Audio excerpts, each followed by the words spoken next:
Manton Rangers are live on 1071thedrive.com.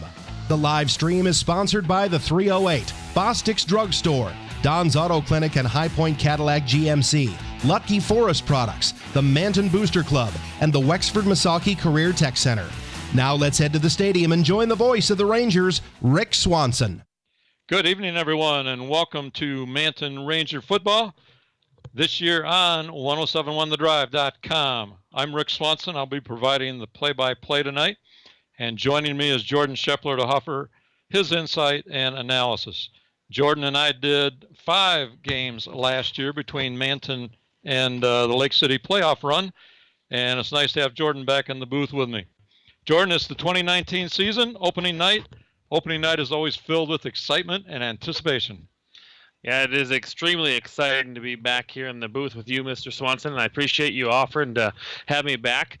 I'm always excited about football, whether it's high school, college, pros. It's always exciting, so it's good to be back.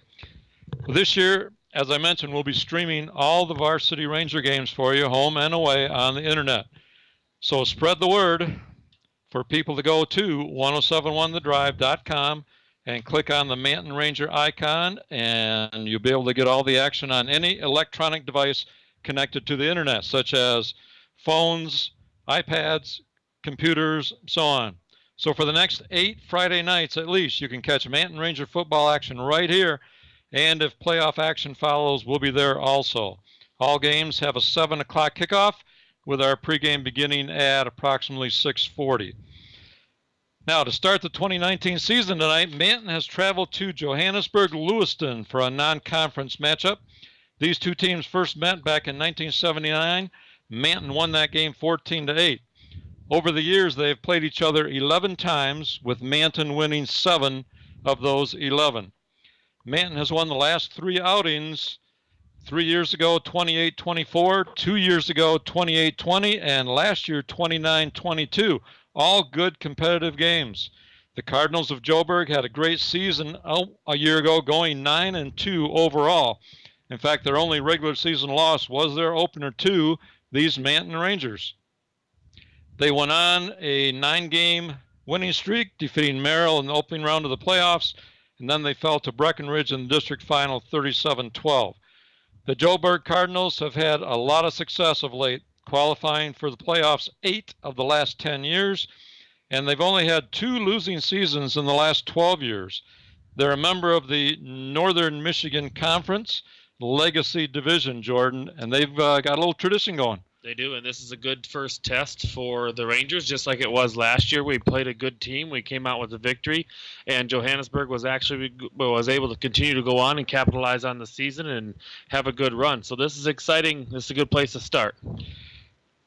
On the other hand, Manton finished 4-5 overall in each of the last 2 seasons. Last season was interesting in the sense that the Rangers were truly a home and away team. That is, they won all 4 home games, lost all 5 road games. Well, here they are on the road, and they've got to turn that around right away for this current season.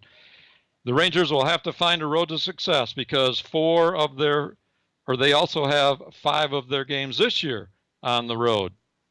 They also have a challenging schedule in the sense that 6 opponents made the playoffs 1 year ago. 6 of their 9 opponents this year were in the playoffs last year. So week in and week out, the Rangers will have their work cut out for them, that's for sure. Back to lead the Rangers is head coach Eric Solani, and he's starting his 2nd year at the helm. Yeah, I actually had a chance to speak with him earlier this morning, and we'll touch on that here in a little bit. But he's excited. The kids are excited, and he was so excited he couldn't even tell me what road to turn on to get here. And he's made this trip multiple times. So he's ready to rock and roll with these kids. You're listening to Manton Ranger Football, streaming live on 1071thedrive.com. Now, let's thank our sponsors who have stepped up to make this possible. They are Lucky Forest Products of Manton, Cadillac Java, Bostic's Drugstore in downtown Manton, Don's Auto Clinic, High Point Cadillac GMC, Manton Booster Club, the Wexford Misaki Career Tech Center, and the 308 Pub and Grill in Manton. Please thank them for their support, and if appropriate, give them some business as well. And if you'd like to join our list of sponsors, call 231-876 231-876-1079 for information. That's 231-876-1079 to become a sponsor.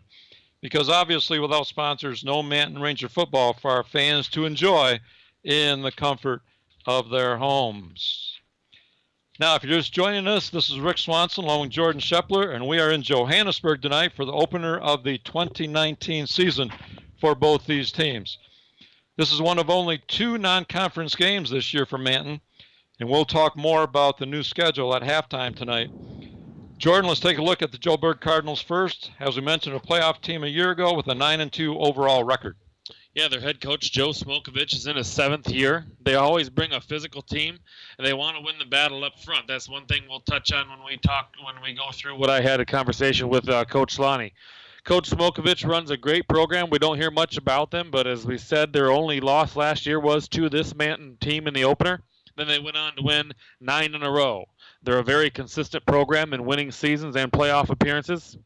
Over the years, they have been a run-dominant team. But first, they'll pound the ball, take ball control, use clock management, and limit the opponent's big plays. They like to keep it simple, and that's their recipe for success.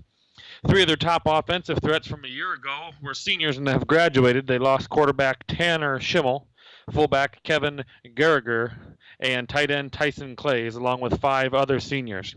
You can bet they have some newcomers ready to come in and fill in, Coach, and keep this strong tradition going on. Well, number-wise, Joburg has dressed 19 tonight, and the Rangers are right there with them, so no one has an advantage number-wise. Now, look at our Manton Rangers. Manton last qualified for the playoffs in 2014.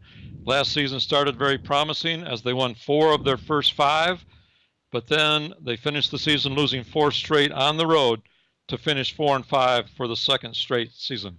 Your head coach is Eric Solani. He's in his 2nd year.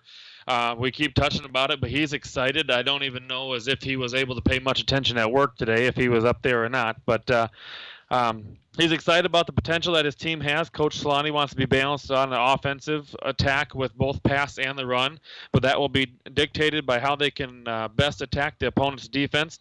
He has a veteran team overall, strong senior group, although a little thin on experience and depth on the line. Noah Miles and Mason Hudson are the big linemen.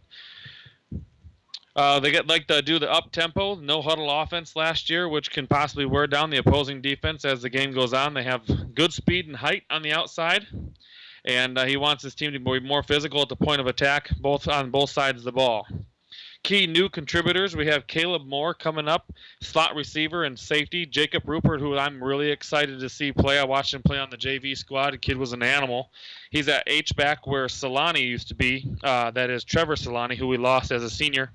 And Mason Hudson is a lineman filling in big shoes left by big number 77, Jake Renfer.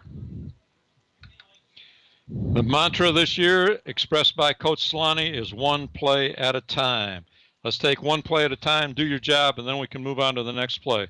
Now, Jordan, as you mentioned, you talked to Coach Solani this morning, and I believe you asked him about this past summer, and also you got a few more details on this Joburg team. I did. I asked him. I said, Coach, from this told him to start from the beginning. I didn't want to start here today. I wanted to know what happened this summer, how weightlifting was, 7-on-7, 2-a-days, and he said that the kids are excited. Participation was up this year from last year. They've had multiple kids in the weight room. Obviously, some of the kids were still, working this summer and doing things like that. But he said the participation was up. The excitement is high. Kids were learning in 7-on-7 what it means to execute. And I continued on with that about tonight's game. I said, what are 2 things you need to do defensively tonight to help secure a Manton victory? And he said, we just need to make sure that we can contain, and we're putting our head down and doing the right thing every time, one play at a time. So he wanted us to go out there and see if we could contain the Huff kid, who was a big player for them last year. And I asked him again, what are 2 things you need to do offensively tonight to secure a victory? And he said, our advantage, Coach, is going to be getting on the outside, getting our athletes the ball, getting on the outside. He thinks maybe we have an advantage with speed when we do not have the advantage with size. So he was excited about potentially getting on the outside and running the outside and getting these kids out in the space. And I asked him, I said, anything else you want to add tonight, Coach? And he said, I need my guys just to do their job, and we'll be okay. It is an exciting time, that's for sure. Now, high school football got started last night around the state of Michigan. This is the traditional night, of course, Friday night, but because of the Labor Day weekend, there are a lot of schools and a lot of area schools that actually got started last night. We'll talk about some of those key scores from last night that would interest Manton fans a little bit later in the broadcast. We also want you to stay with us tonight at halftime. We will give you a review of the scoring. We'll talk about first half statistics. And we will also take a look tonight at the revamped Highland Conference. 2 new members coming into the Highland Conference this year in Roscommon and Houghton Lake. So, of course, that caused 2 non-conference games to be dropped from the schedule. But we'll go over all of that and look at the ramifications of this bigger Highland Conference tonight at halftime. So stay with us throughout halftime tonight. Now, 8 days ago, Jordan, I went and watched the Manton scrimmage. They had a 4-way scrimmage. The other 3 schools were Harrison, Manistee, and Kingsley. It was in Kingsley. And I came away with some thoughts in watching them go against each of those teams. Number one, I was very pleased to see a lack of penalties. They appeared to be very disciplined. I know the other teams tried to pull them off sides different times. Nobody jumped off sides the entire scrimmage, which was really nice to see. And they can also move the ball. I'll tell you, Jacob Hahn, a senior now, he's very quick, made some great cuts, a lot of big gains during the scrimmage. He had a 35-yard run against Kingsley. He scored on a well-executed screen pass against Harrison on a pass from Lane Helsel. And then he turned it around and, as a quarterback, threw a 40-yard touchdown to Cole Regneris against Manistee. Jacob can do a little bit of everything, and he showed it in that scrimmage. Lane Helsel in the scrimmage at quarterback threw a really nice ball all day long. He can throw deep. He was on target, and he also pulled it down and ran a few times, which he was not afraid to do. So we're going to take just a quick pause here in Johannesburg. The teams are lining up for the national anthem. We'll be back here in 60 seconds. Stay with us. Cadillac Java and Java 2 is the place to be for all things delicious. Java is a specialty drive-thru coffee shop offering fresh espresso, premium coffees, frozen, iced, and blended drinks, ice cream, chai teas, and their most popular item, the frozen hot chocolate. And what goes great with amazing drinks? Flavorful treats like bagels, muffins, donuts, and more. Cadillac Java has 2 convenient locations to serve you at 725 North Mitchell Street and at 6319 East M115 in Cadillac West. Cadillac Java and Java 2. Big town gourmet taste with a small town personal feel.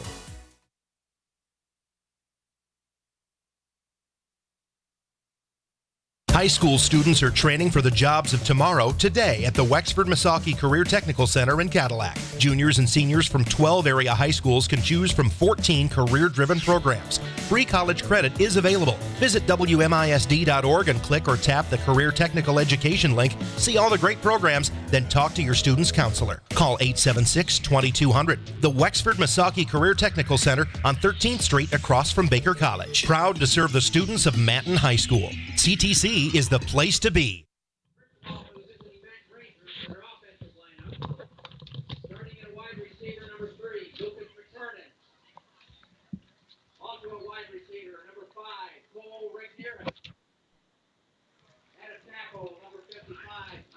We are back. We're in Johannesburg for the opener tonight of Manton Ranger football for the 2019 season.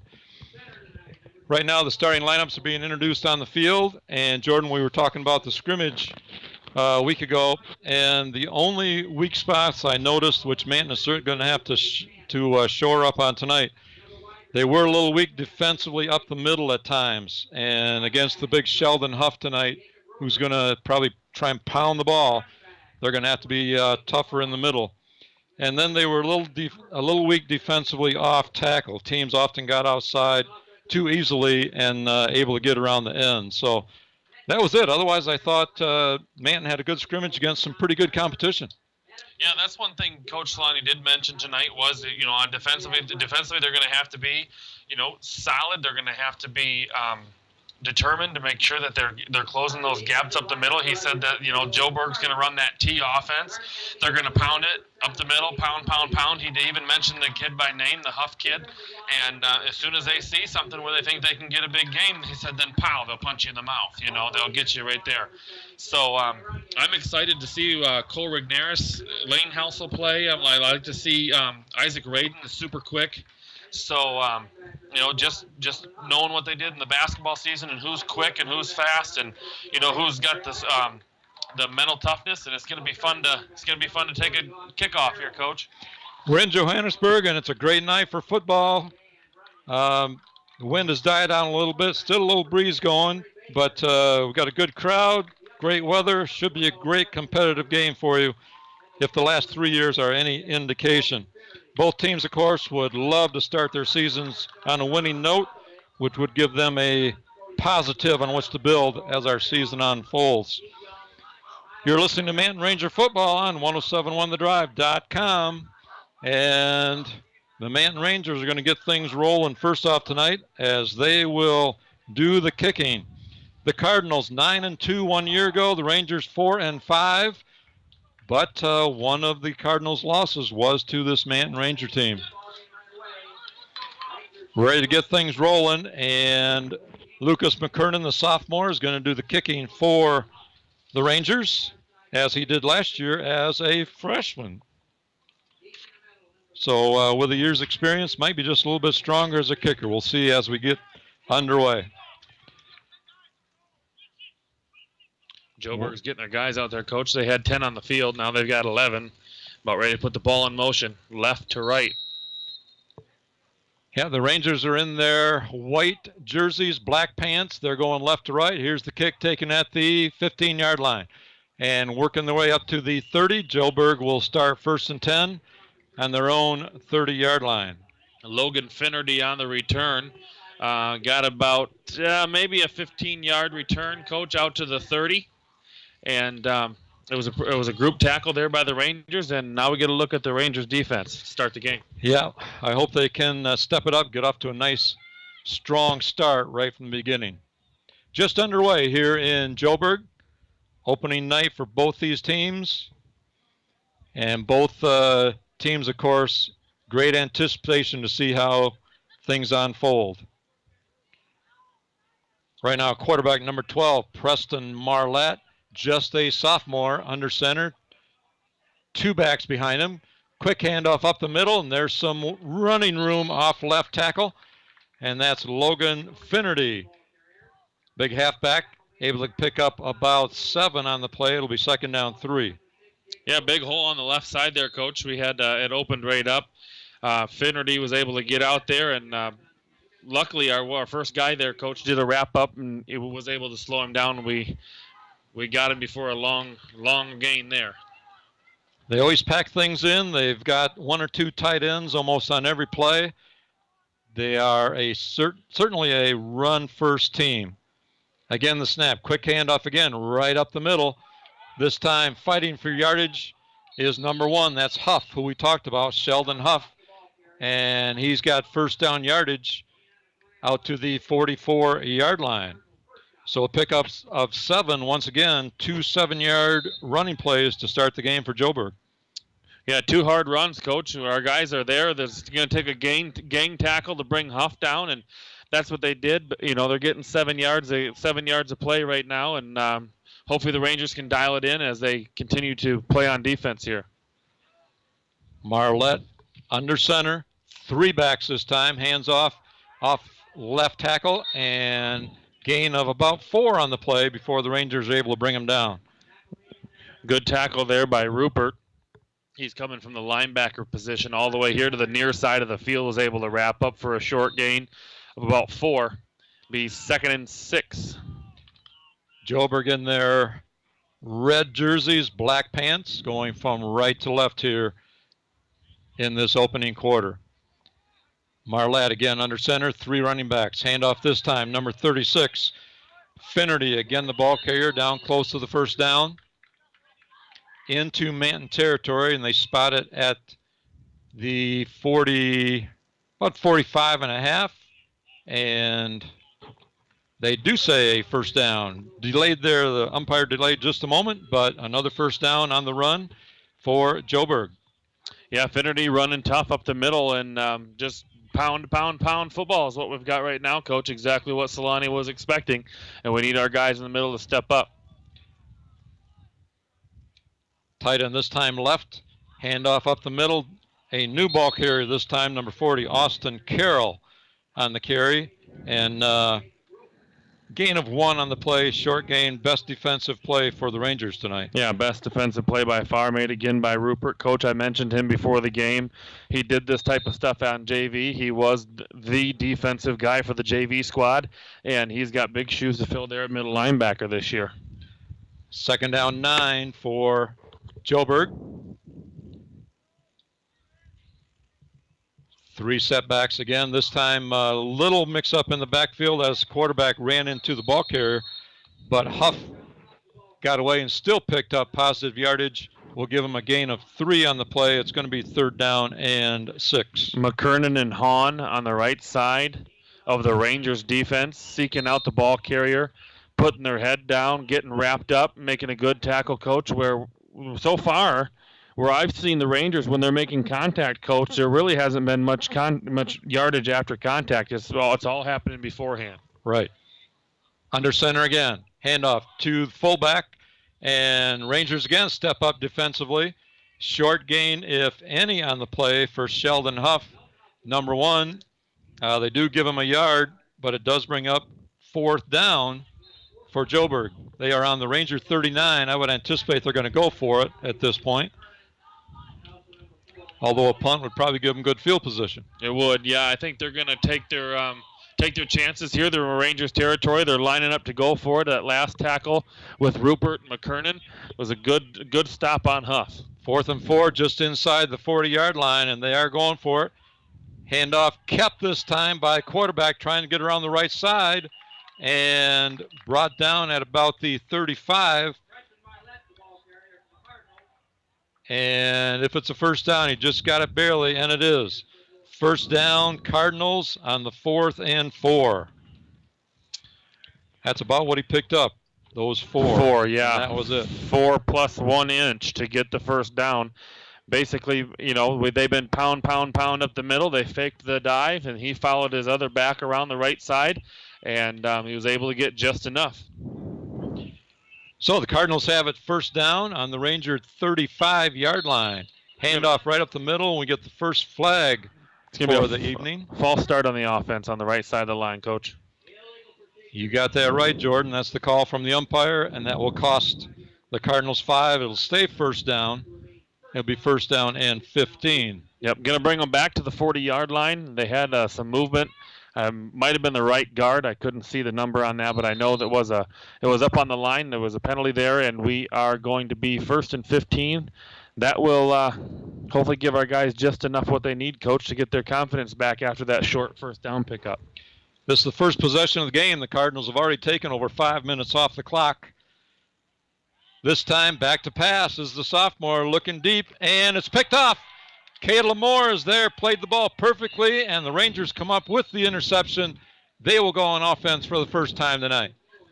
Coach Caleb Moore with the ball was a little bit underthrown, and I'll tell you why it was underthrown, because Lucas McKernan was in the backfield right on that number 12, Marlette. So now the Rangers will take over, Coach, and that's exactly what we needed. We got a penalty and a turnover, so let's see what the Rangers offense can do. So the ball is spotted on the Ranger 32-yard line where they have it first down. So defense held after giving up 3 first downs to the Cardinals, but now the Rangers on offense with just over 7 minutes left to go in the opening quarter. Helsel at quarterback. Hands off to number 10 on a jet sweep going from right to left. Radin. And that is Isaac Radin. We didn't see Radin in the scrimmage last week because he was out of town, but Isaac getting in on the action right off the bat. Yes, he got out there fast, and that's what Coach talked about, is having the speed to get to the edge. And as soon as he's seen an opening, he was cutting it up the field. Gain of 6, second down 4. Quick pass to Jacob Hahn on the right side from Helsel, and Hahn picking his way across the 40 down to the 44. there is no quit in Jacob Hahn, and it looks like it could be a Ranger first down. We'll check the mark. It is exactly that. Pickup of 5 on the play. Pass play from Helsel to Hahn. Rangers have it 1st and 10. Just inside their own 45-yard line. Senior Lane Helsel at quarterback tonight. Got his start at quarterback last year in a game we did, Jordan, over at McBain. He came in, and he's been quarterback ever since. Quick pass left side to Hahn. He's got some running room inside the 40-yard line of Joburg. We're going to give him a pickup of 18 on the play. That's out there to Raiden, Coach. I'm sorry, Isaac Raiden. You're exactly right. Sweet. But all for naught. We've got a penalty flag, and it's coming back. Oh. I didn't see any penalty being committed as the play unfolded, but as far as the passing going tonight, Jordan, they're looking for that quick pass to the outside, get out and get some running room. I think what that's going to give them the advantage is, Coach, is if you hand it off in the backfield, your running back's got to get all the way around the defensive line in order to find an opening. And we're worried about being undersized and holding our block. So if we can whip that ball out there and beat the line and get upfield, then we don't have to be so concerned about that. They are getting the ball out there quickly. Another quick pass, this time to the Rangers' right side in the hands of Cole Regneris and dropped. Boy, Helsel's just getting that ball. He's straightening up and letting it fly. And that was a pass on the mark. Regneris just couldn't bring it in. Yeah, and he only had one man to beat, Coach. If he catches that and makes one move to the outside, it's all green grass from there. 2nd down and about 18 for the Rangers. Helsel again back to pass, looking deep, going Regneris over his head. Ball hit at the 35-yard line of Joburg, and well overthrown that time. But I see something that could be exploited later on, Jordan. Regneris was open. I'm mind blown at the ball that's coming out of Helsel's hand. It's like those short passes, boom, on the money. The long passes got a good spiral. He just overthrew it. He was there. It was overthrown. Just got too much arm. 3rd down. Helsel back to throw again. This time deep to Raiden and just over Isaac Raiden's head. And that's going to bring up a 4th and long, 4th and 18 after 3 incomplete passes.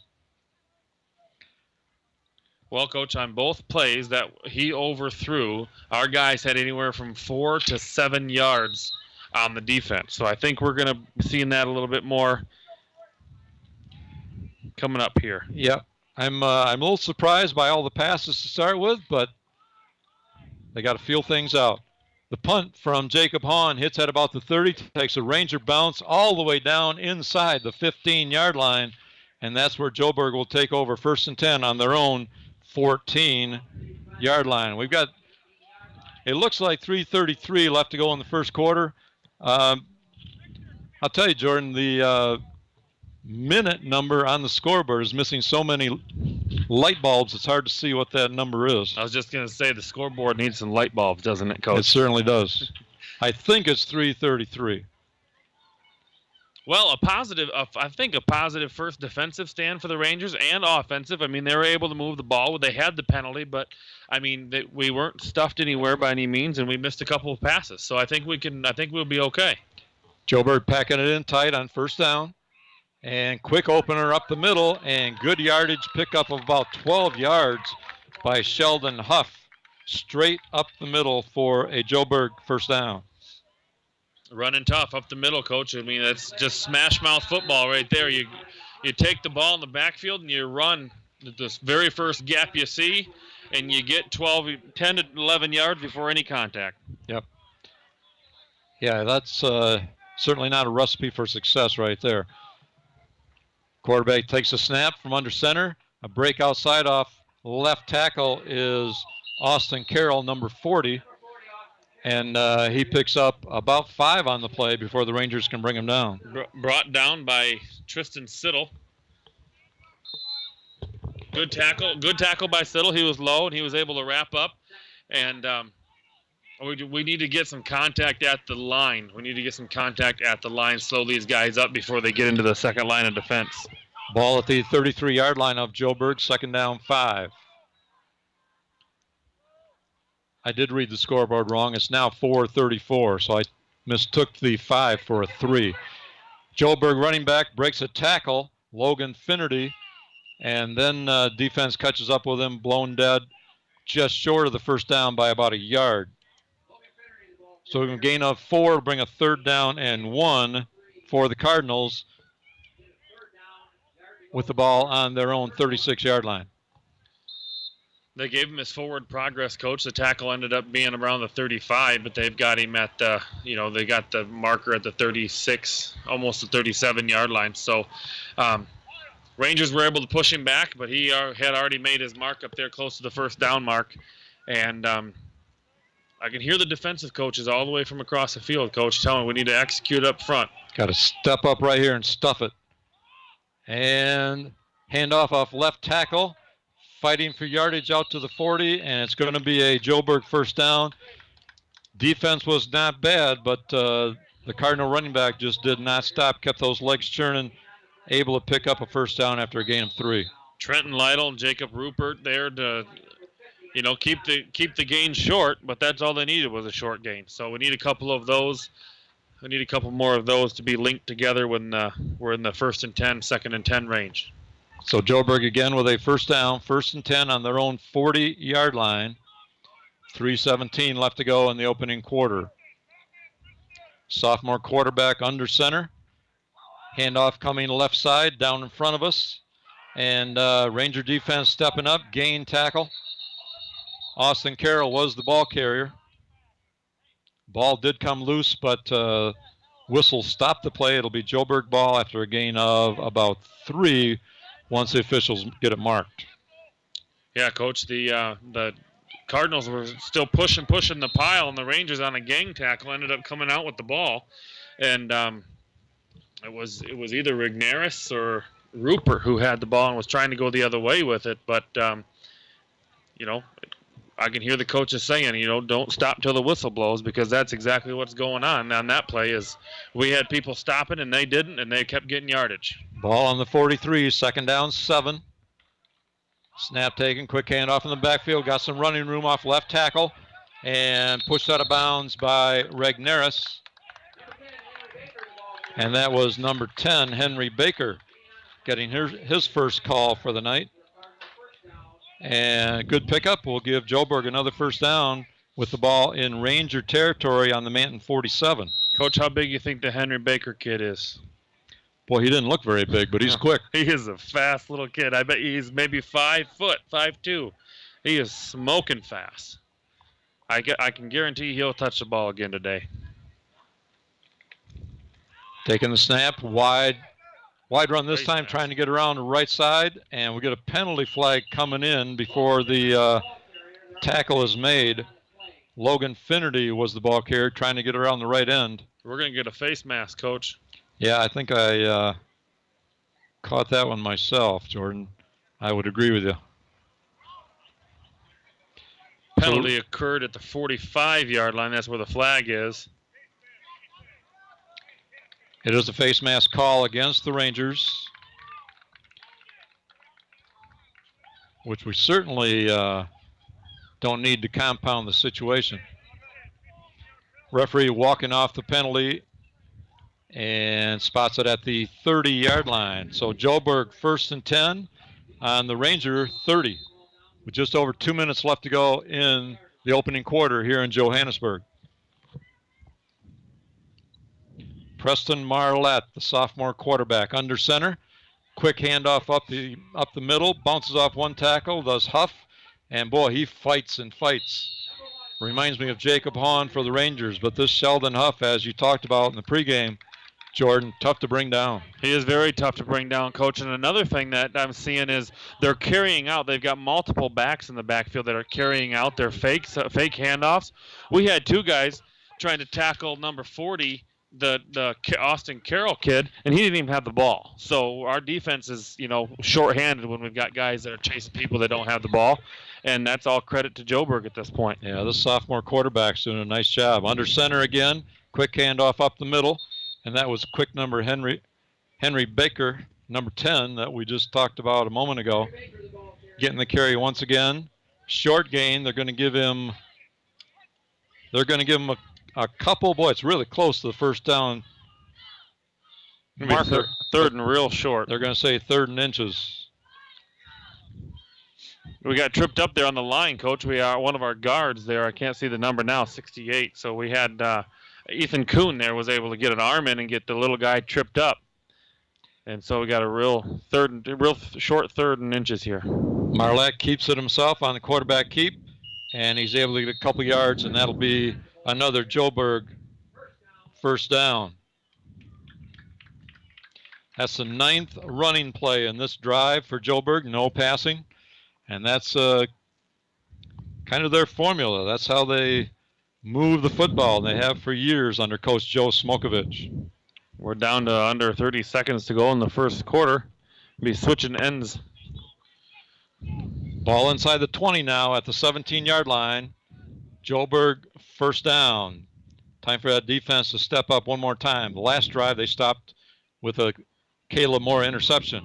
Quick pitch around the right end and getting around the defense. Got some running room out there. Number 36, Logan Finnerty on the carry. And he's got enough for a first down, but I also see a penalty flag on the far side of the field. We're going to get an unnecessary roughness, unsportsmanlike on the Cardinals, I believe, Coach. It is. Back, yep. It is. Great call, Jordan. Boy, picked up about 13 on that play, so this is a costly penalty against Joburg. That it is. It was one of those things where a block turned into a shove in the back right there in front of the official, but that penalty took place 5-6 yards behind where the ball carrier even was, so it was not necessary at that point. You know, that happens so often, and you wonder why are they even touching somebody. Right. Those are the ones that make the coach fume, you know what? So the ball's moved back to the 20-yard line.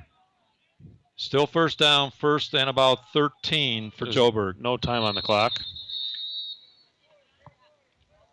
And that is the end of the first quarter here from Johannesburg. Opening night, Manton Ranger football. We have no score between the Rangers and Cardinals.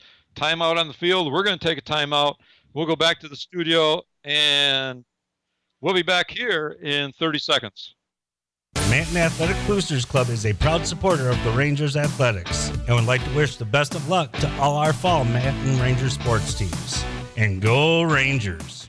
Are you in the mood for amazing food at a reasonable price? Well, look no further than 308 Pub and Grill in Manton. It all kicks off on Tuesday with wings for just 50 cents traditional and 65-cent boneless. Wednesday is burger baskets for $4.99, and Thursday is dollar taco night. Friday is steak night and starts at $9.99. The local 308 has comedy night the last Saturday of every month with no cover, so enjoy the laughs on us. Sunday, get 2 of our signature wood-fired pizzas for just $18, dine-in only. The local 308 is a proud supporter of the Manton Rangers and major supporter of Local First. Welcome back, everyone, to Johannesburg. Opening night of Michigan high school football for Johannesburg and Manton. Manton on the road opening the season. At the end of one, no score, but Joburg has been controlling the football. They have run 17 plays to 5 for the Rangers. The Rangers have only had the ball once here in this ball game in the first quarter. Joburg with that ball control offense, which we talked about in the pregame, doing exactly what they want to do. But the Rangers have been able to keep them off the scoreboard so far. So as we get into the second quarter, no score. I have Joburg down, Coach, in the first quarter, 81 rushing yards. Yeah, that's tough. The only bright side that we've got to that is they're 0 for 1 with an interception on the passing side. So I can't imagine they'll go back to that too much if they're going to have 81 rushing yards a quarter. Ball at the 20-yard line, 1st and 13 for Joburg as we do start the second quarter. Sophomore quarterback Preston Marlette. Again, under center, 3 backs in the backfield. Quick opener right up the middle to Huff. And the Rangers limit him that time. One of the better defensive plays against Sheldon Huff tonight. He was still able to pick up 3, but the defense was tough in the middle. Yeah, Trenton Lytle was able to shed his block and make contact. Had a foul up there from Rignaris. So it's good to see those guys, Coach, that are in the secondary portion of the defense. When the ball's coming up the middle, they're swarming up there to help because they know it's going to take a team effort Yeah, for it's Huff. going to take that. Exactly right. 2nd down and 10 for the Cardinals. Just nicely here into the second quarter. This time rolling out, looking deep, and just overthrown. Marlette looking for Hayden Clays down in the right corner and just overthrew him. Got one hand on it but couldn't bring it in. Incomplete. Yep. Decent coverage out there by Moore. And it was just overthrown. So now, Coach, it puts our defense in a position to be 3rd and 10. And one good stop right here, we might be able to put Joe Bergs back against the wall and see if we can get a turnover. Yeah, when they pass so infrequently, those defensive backs can't lose their focus. Again, quick handoff this time off left tackle. And the Rangers are there after a short gain. Lytle's there again, Coach. Rigneris is there again. We got these guys making contact at the line now, and it's making all the difference in the world. Before we didn't have any contact at the line. There was gains of 7-8. Now they're more like 2 and 3. And they're going to say, the officials are going to say, no gain on the play. It's 4th and 10, obviously going for it with the ball on the Ranger 17-yard line. So big play here for the Ranger defense. They've got it all set up with 4th and long. Just need to step up and make the play. We need some pressure in the backfield. Marlette back there it to is. throw. There's Being the pressure. chased, being pursued, and they There got it it. is. Brought down for a big sack back at the 30-yard line. Minus 12. Cole Regneris was in there. He had some help also, but a big defensive stand by the Rangers when they needed it. Just before the snap, Coach, I said we need some pressure in the backfield. They sent Rigneris. No one touched him until he got to the quarterback. A sack of 12 yards and a turnover on downs. Boy, 14-play drive, but the Cardinals come up empty. The Rangers with their second possession of the ballgame. Helsel hand off to Isaac Graydon. Jet sweep from right to left. Got a little running room out to the 40-yard line. And Radin's going to have a first down after a gain of 11. Is he not fast, Coach, or what? He looked very fast on that carry. You're exactly right. And as soon as he hit that corner and turned it up, if it wasn't for the one trip up around his ankles, that could have been a score. Helsel in the shotgun. Up-tempo, no huddle. Helsel takes a hand off to Hahn, off left tackle, right down in front of us. Knocked out of bounds at the 45-yard line. We'll give Jacob Hahn a gain of 4. Boy, when I say down in front of us, Jordan, this press box is close to the field. They are literally down in front of us. Well, Jacob Hahn pops up, but the Joburg defender is still down on the ground. We do have the Joburg guy down, Coach. Possibly there was some helmet to shoulder pad or helmet to helmet contact there right around the 45-yard line. Good run by Hahn on the left side. He was hit, Coach, around the 42, made it out to the 45 after contact, just diving for the line. So medical staff is attending to the gentleman here in the red. And with the coach standing right in front of him, we're not able to get a number right now, but they're looking at left shoulder. Mm-hmm. Looks like Ryan Bennett, number 50, a senior defensive end. But he's out of the ballgame right now. They'll keep an eye on him. Don't know if we'll see him again. But here we go. 2nd down, 6. Rangers with the ball on their own 45-yard line. In the shotgun. Helsel, quick pass out the right side to Radin. He's got it. Got some running room. Inside the 40 of the Cardinals. Still on his feet. Knocked out of bounds at the 33-yard line. Big gain. 5, 10, 15, 20. We'll give him 22 on that one, Jordan. As I do the math on the pass play. But again, that quick pass to the outside, get it to him quick. Yeah, I mean, and see if they have some running room. Solani hit it right on the nose when I talked to him this morning. He said, we got to get our playmakers the ball. We got to get them in space. And we're going to struggle up front being smaller, and we need to make it happen. In the shotgun, Helsel looking deep, throwing a nice ball out there. Regneris got a hand on it, but he was right along the sideline, and I don't believe it would have been counted even if he'd have brought it in. Looked like he was out of bounds as the official made that designation. He was, and he's drawn 3 defenders, Coach. There was 3 guys over there right with him, and he was still able to get up and touch the ball. That's the good thing about having a guy his height on the outside. Again, no huddle. Hand off to Hahn off left tackle. Got some running room. Good head fake. Goodbye. He could go. Goodbye. He could go. Jacob Hahn into the end zone for the Ranger touchdown from 33 yards out.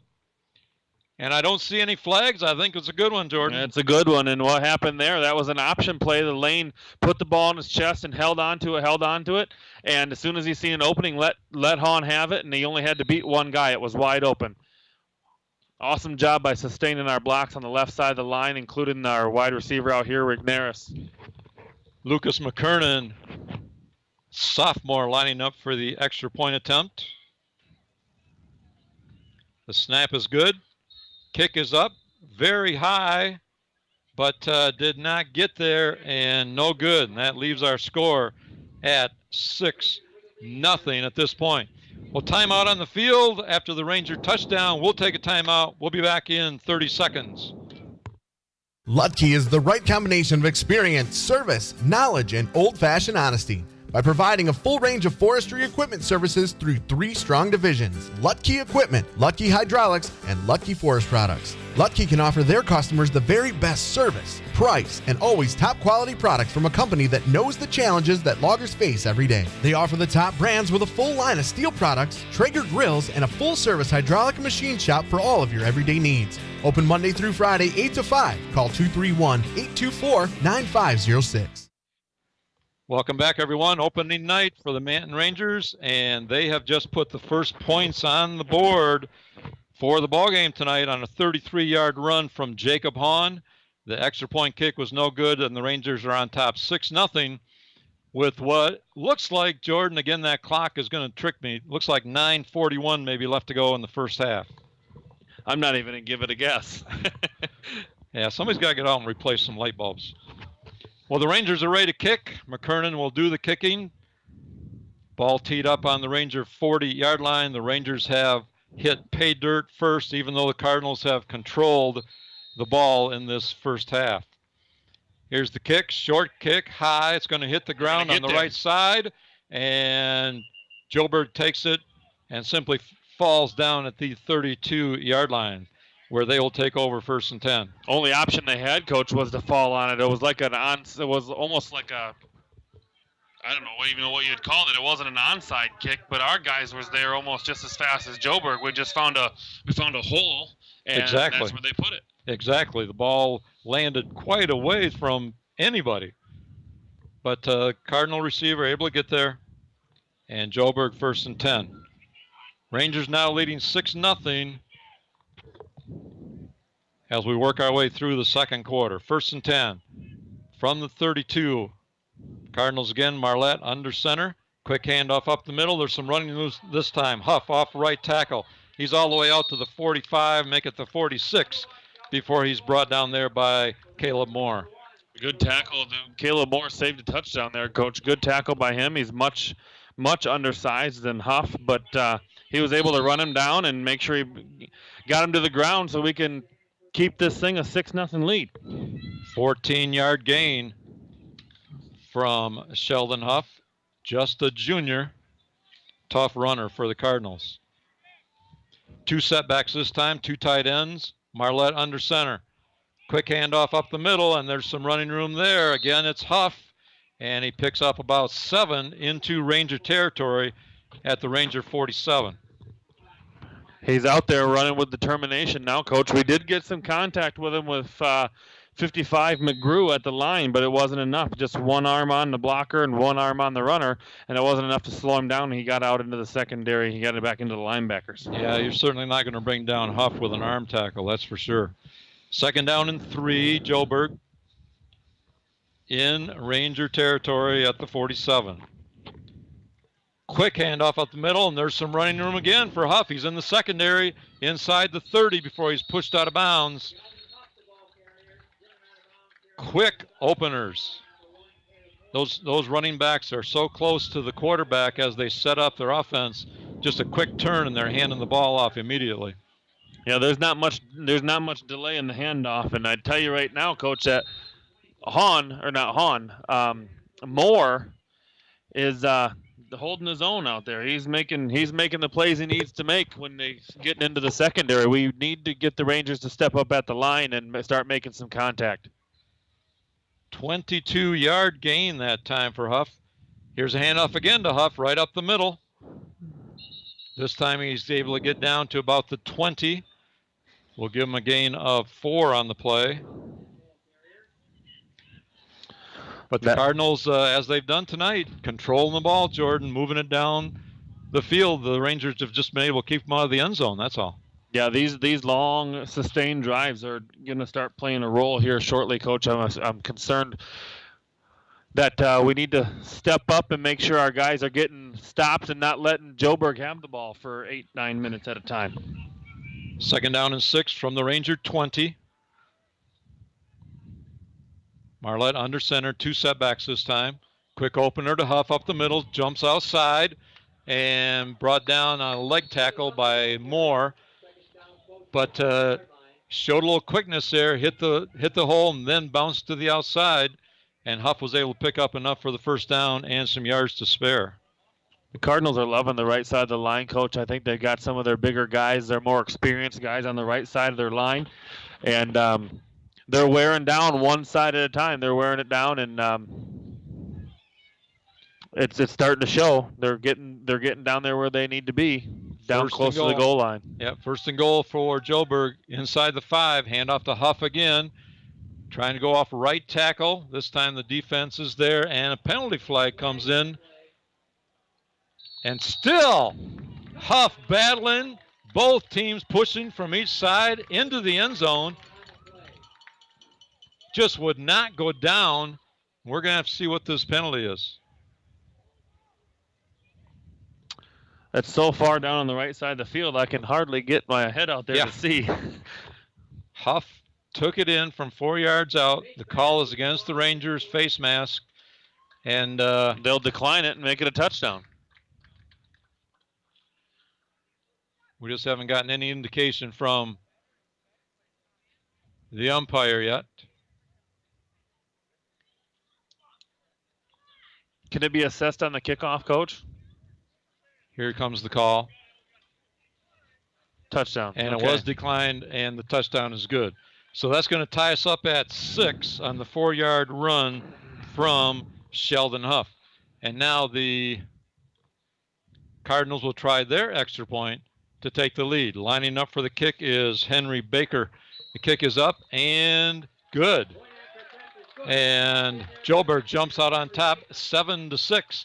We got a timeout on the field. We'll take a timeout back here in 30 seconds.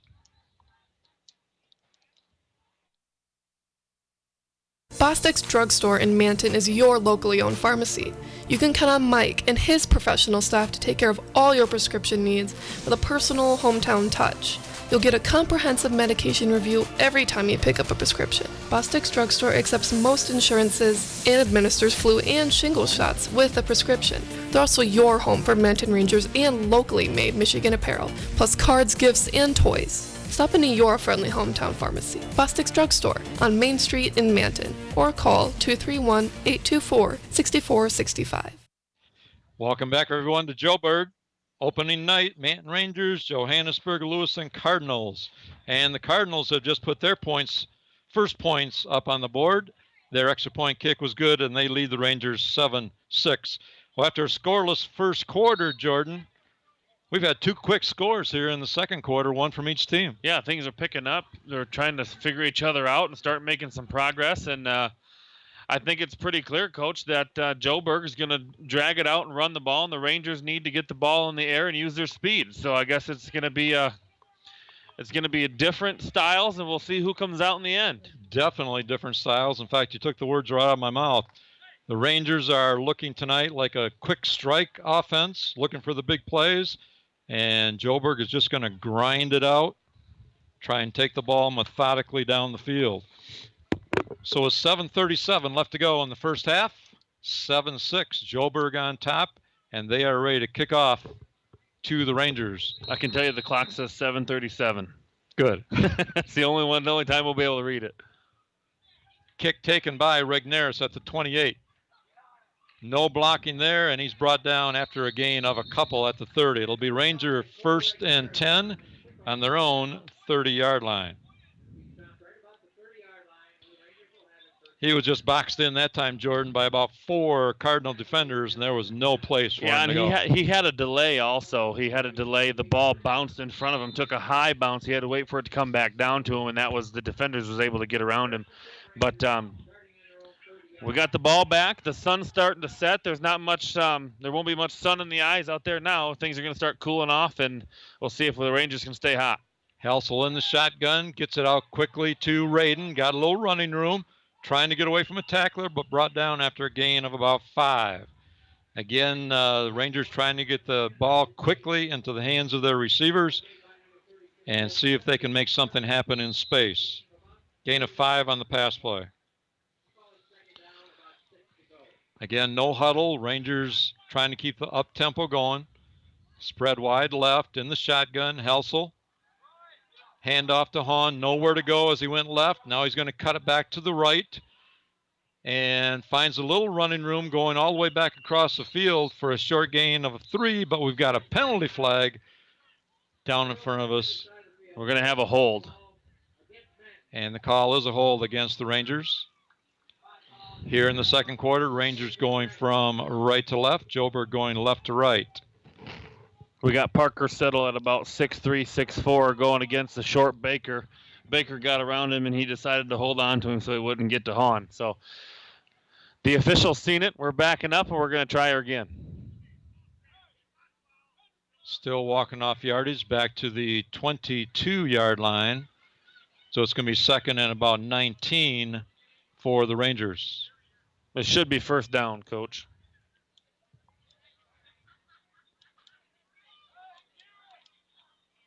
I think seconds. Yeah, there you go. They had the number wrong on the side of the field. From the shotgun, Helsel, quick handoff to Isaac Radin, jet sweep from right to left, trying to get around the corner, and steps out of bounds just inside the 30-yard line.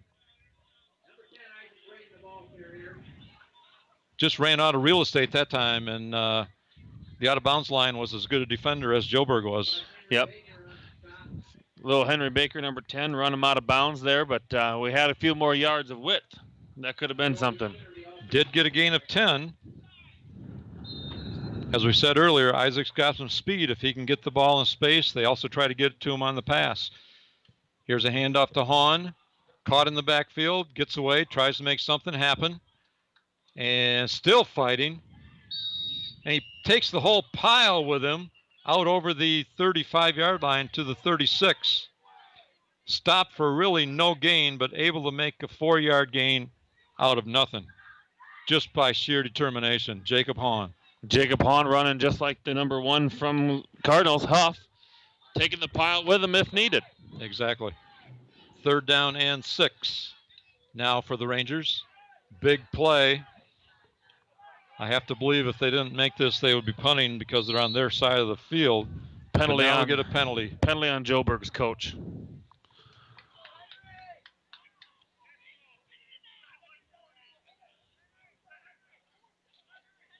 Well, a sideline warning. Are they going to assess a penalty or just a warning? Warning. Looks like a warning. Nothing's going to be walked off penalty-wise. But he's I wanted assume to, with a warning next time it would be. He's wanting it to be 4th down. They ran a 1st down play and had a gain. On the 2nd down play, we had a penalty, so they kept it. They should have kept it 2nd down, and they switched it to 1st. You know, I think that's right because the Rangers had a 5-yard play to start with. Yep. Quick pass, Helsel to Hahn. This time caught in the backfield, nowhere to go.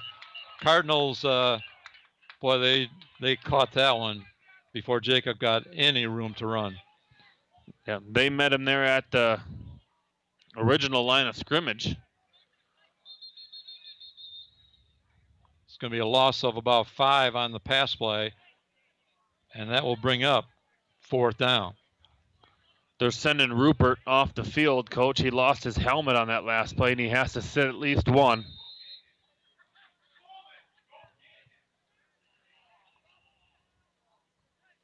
Rangers with a big play. They're lining up as if they're going to go for it. But now we get a timeout taken by Coach Solani. And, I think you almost have to reconsider at this point, Jordan.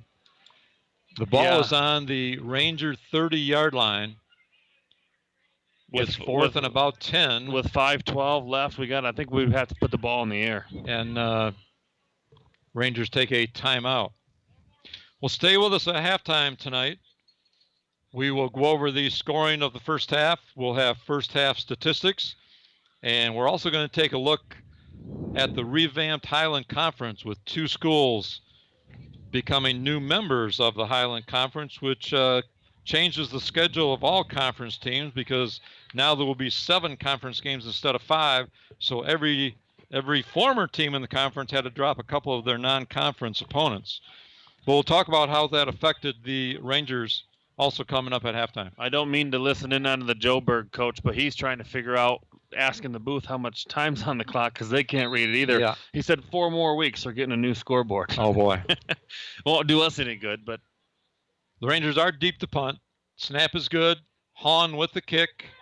And just over midfield, takes a Ranger bounce and goes out of bounds at about the 41-yard line of Joburg, where they will have it 1st and 10. Good punt by Hahn. The Rangers struggled there on that offensive possession, coach. We had some penalties. It was just a whole bunch of everything there on that last one. Let's see if we can get a defensive stop and get the ball back before the half. Be nice if the Rangers could put some more points on the board before half because they do get the ball on the 3rd. Yeah, the best part about that punt was no Joburg return. So Joburg has it 1st and 10 on their own 41-yard line. But now the Ranger defense needs to stiffen so they don't go back down by a little more than 1 score. There's Huff off the left side this time, and he fights. Boy, like we've said a couple times, Huff and Hahn just resemble each other. After a gain of about 7, but there is a penalty marker. We're going to have a hold. It is a hold against Joburg. So that's going to negate a tough run from junior Sheldon Huff.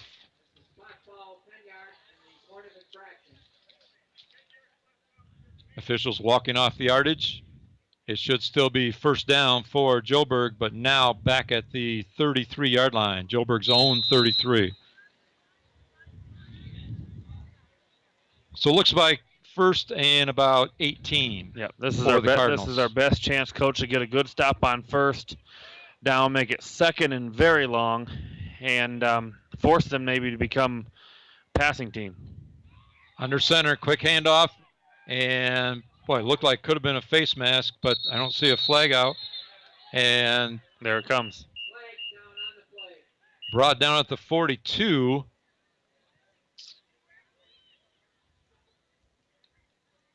Or make that the 40-yard line after a gain of 6. But we do have a penalty flag against the Rangers. Those yards will probably be tacked on at the end of the run. Well, we can't just trade penalties. Had a big advantage there with the Joburg penalty. Now the Rangers have one of their own. Coach Solani's got his headset ripped off, screaming into his team, get your pad level lower. So if their pad level is lower, that means their hands are lower and we're not committing face mask penalties. 1st down and 7 for Joburg. 3rd play of the drive, but none that counts yet because of penalties. Quick handoff off right tackle that time, and the Rangers are there to push them out of bounds, but another penalty flag comes in. You get concentrating on Huff so much. That time the ball carrier was Logan Finnerty. We'll have to check out this penalty flag. There was a big gain on the play, a gain of 15 yards for Joburg on that running play. But it does appear to be against the Cardinals. So a 15-yard gain and a 15-yard penalty from the spot should put them right back where they were, Coach, on the 45, you think? Well, I hate to speculate because I always end up wrong. We'll see him mark it off. Back to midfield. They're going to say a 10-yard penalty. Penalty. Okay. So the ball is back at the 49 of the Rangers, and it's going to be 1st and 1. Third play of this drive, and none have counted because all three have had a penalty associated with them. But a 1st and 1, you don't see that too often. Gives me a break from writing down stats. None of these plays have counted. Marlette takes the ball, hands off to Baker. Oh, good hit by Moore. Quick opener off right tackle, and good strong tackle made by the Rangers. Moore listened, got his pad level lower. He had to with the short Baker coming through there, and Baker stopped instantly and ended up on his back. It was a 1st down, though, for the Cardinals. Gain of 5 on the play does give Joburg a 1st down. Manton territory at the 43. Looks like 3:45 left to go in the first half. 7-6, Joburg on top. Both teams with one score here in the second quarter after a scoreless first quarter. Quick handoff up the middle, and that's Huff once again. Works his way down to the 40, still turning his feet down to the 38. There is just no quit in this guy. You almost have to wrap him up in the backfield with hopes of only a 2 or 3 yard gain, because if you hit him 2 or 3 yards down the field, he's going to get 2 or 3 more. Gain of 5. Gain of 5, 2nd down 5 for the Cardinals. The only difference in the ballgame so far on the scoreboard is the extra point. The Cardinals made theirs and the Rangers missed theirs. So 7-6. Tight end to the left, 2 setbacks. Hand off to number 40 off left tackle. Austin Carroll on the carry down inside the 35-yard line. It's going to be just short of the 1st down. Rigneris and McKernan out there, coach, made a good stop. 4 4-yard gain, but a good stop by those two. Good wrap-up tackle and brought him down right away. You can definitely tell the difference between when Huff runs the ball and the other guys run the ball. 3rd down and 1 for the Cardinals. 35-yard line of the Rangers. 3 setbacks this time. Quarterback keep and able to pick up quick short yardage, just enough for the 1st down. Give him a gain of 2. Needed 1. 1st down, Joburg. Those are the little things, coach, that you can do when you have the big line in front of you. You just hike the ball and go get 2 yards. Hike the ball and go get 2 yards if you need them. So they're marching down the field. We're approaching 2 minutes on the clock. Minute 59. Pass. Back to pass is Marlette. Oh. And pass batted down by Jacob Hahn. Incomplete. Boy, Jacob was right in his face and just got up and batted that one back. Yeah, Joburg is struggling to throw the ball, coach. So that's one good thing from the Rangers is when they're dropping back to pass, there's been pressure on all 3 of their dropbacks with 1 interception. And that time was no different. They were right there back in Marlette's face. 2nd down 10, stops the clock at 1:53 with that incomplete pass. Tight end wide right this time, 2 setbacks. Hand off to Huff up the middle. This time the Rangers are there, short gain. Lytle and McKernan. With some help from Ethan Kuhn, a junior Ethan Kuhn in there. And Lytle and Kuhn are on the line. So when we're hearing these tackles come in, coach, with some of these bigger numbers, these guys on the line are getting these tackles, that's when we're having the more success. The gains of 1, gains of 2, stuff like that. Gain of 2 on that one, 3rd down and 8 for Joburg. They are in 4-down territory on the Ranger end of the field. Here's the snap. Handoff going wide right. Some running room out there. Going down the sideline and finally caught, brought down at about the 5-yard line. Big pickup for Joburg. Just got outside the right tackle, and had a lot of running room. Coach, the wide receivers on this side of the field, the tight ends, the lead running back was all able to just seal the edge. And they sealed it just enough for him to get around there and turn it upfield, and he didn't run out of real estate. He had enough room. He made the corner, and he made it down to about, what, the 6-7 yard line? Yep. Gain of 24 on the play. Joburg knocking on the door, under a minute now in the first half. Hand off to Huff, off right tackle.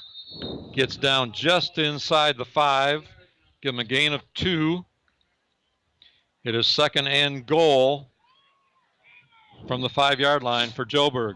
40 seconds left to go, first half. And we get a whistle.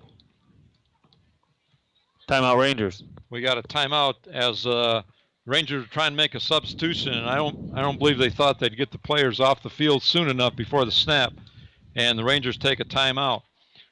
With 37 seconds left to go here in the first half, Joburg 7, Manton 6, but Joburg knocking at the door at the 5-yard line as they try to put it in before halftime. Rangers, of course, trying to make a stop before halftime. Coach, I don't think Joburg has used any of their timeouts. So this 37 seconds on the 5-yard line, they can get as many plays off as they need to. And with Huff running the ball, he doesn't have much quit in him. I'm guessing they're going to ride him.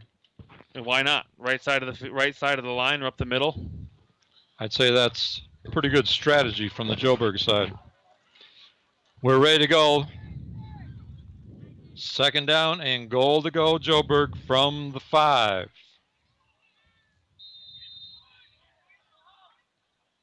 Full backfield. Marlette under center. Takes a snap, hands off to Huff up the middle. And gets about 1. This time the Ranger defense met him and held him to 1 yard. And a timeout taken on the field, which you were just talking about, Jordan, by Joburg with 26 seconds. We'll keep it here as we approach halftime. Stay with us again, and at halftime we'll have a lot of things coming your way. We'll recap the scoring, we'll go over statistics, and we're going to take a look at that revamped Highland Conference we've been talking about a little bit, as the Highland Conference welcomes in 2 new members this year. And it is, of course, is not just for football, but they are in the conference now for all sports for the foreseeable future.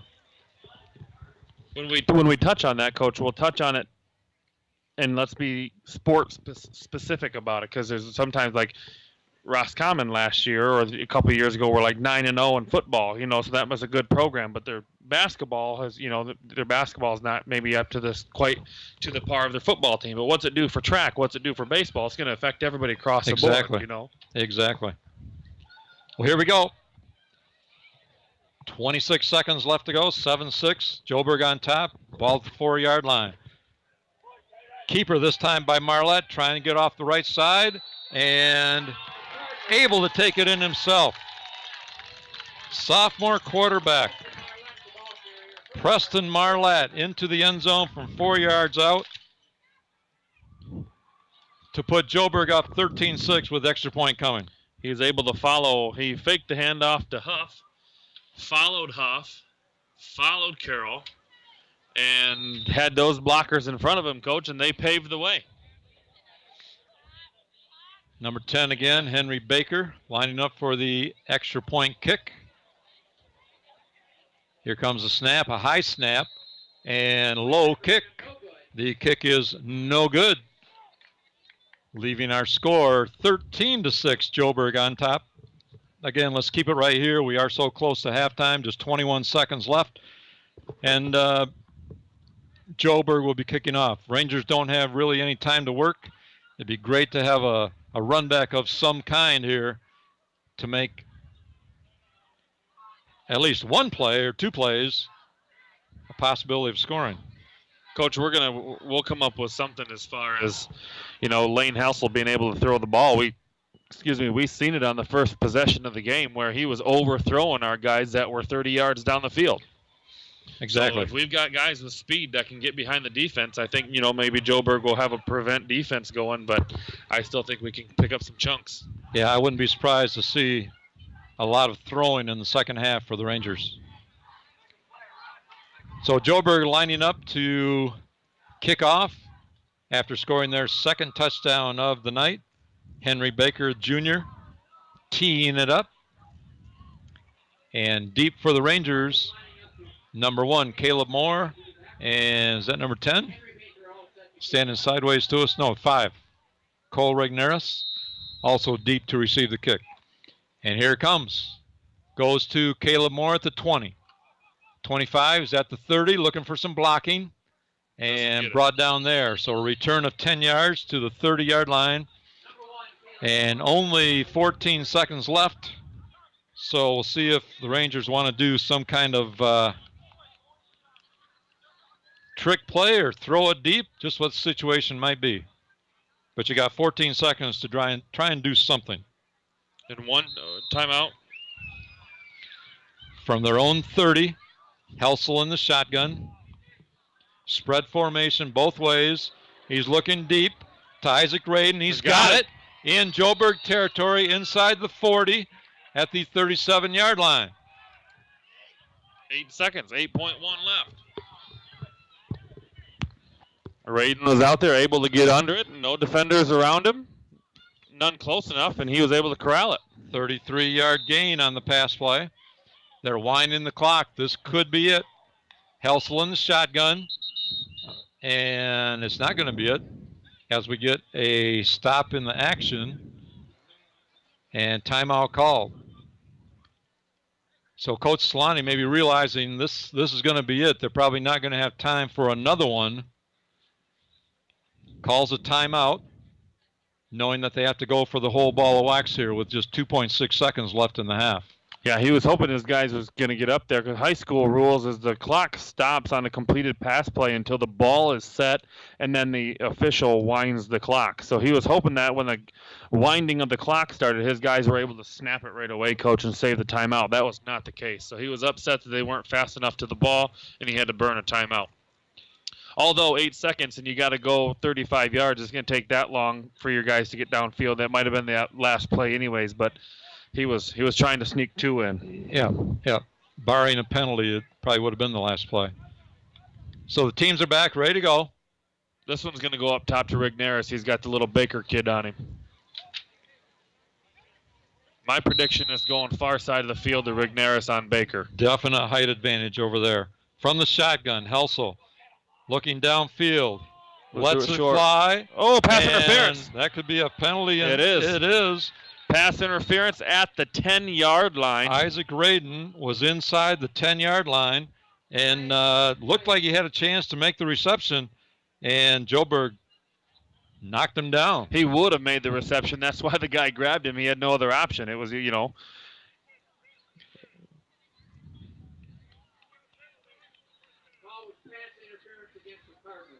So will it be one untimed down because clock ran out? Will there just be one play left?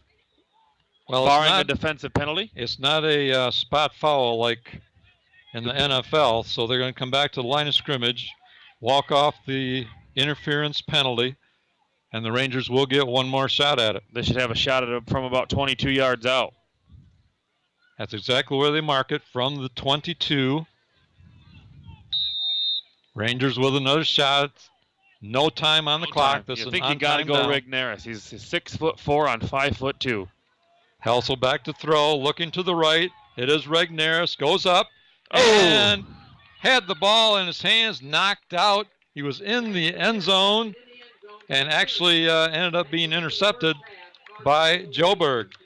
But that is the end of the first half with our halftime score. Good the pass Joburg by Cardinals 13 and the Manton Rangers 6. We are going to take a timeout and come on back. We'll review things for you.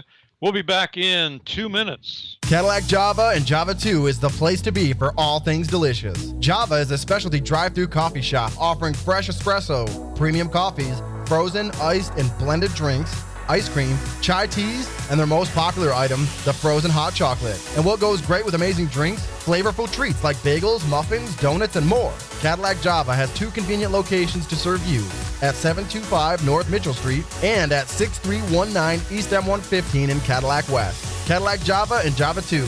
Big town gourmet taste with a small town personal feel.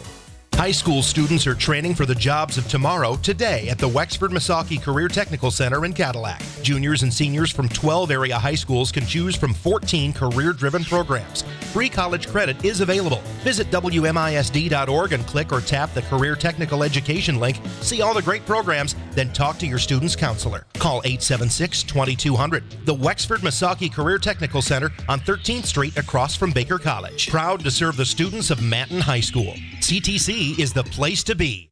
Manton Athletic Boosters Club is a proud supporter of the Rangers Athletics and would like to wish the best of luck to all our fall Manton Ranger sports teams.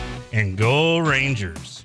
Are you in the mood for amazing food at a reasonable price? Well, look no further than 308 Pub and Grill in Manton. It all kicks off on Tuesday with wings for just 50 cents traditional and 65 cent boneless. Wednesday is burger baskets for $4.99, and Thursday is dollar taco night. Friday is steak night and starts at $9.99. The local 308 has comedy night the last Saturday of every month with no cover, so enjoy the laughs on us. Sunday, get 2 of our signature wood-fired pizzas for just $18. Dine in only. The local 308 is a proud supporter of the Manton Rangers and major supporter of Local First. Lutke is the right combination of experience, service, knowledge, and old-fashioned honesty by providing a full range of forestry equipment services through 3 strong divisions: Lutke Equipment, Lutke Hydraulics, and Lutke Forest Products. Lutke can offer their customers the very best service, price, and always top quality products from a company that knows the challenges that loggers face every day. They offer the top brands with a full line of steel products, Traeger grills, and a full-service hydraulic and machine shop for all of your everyday needs.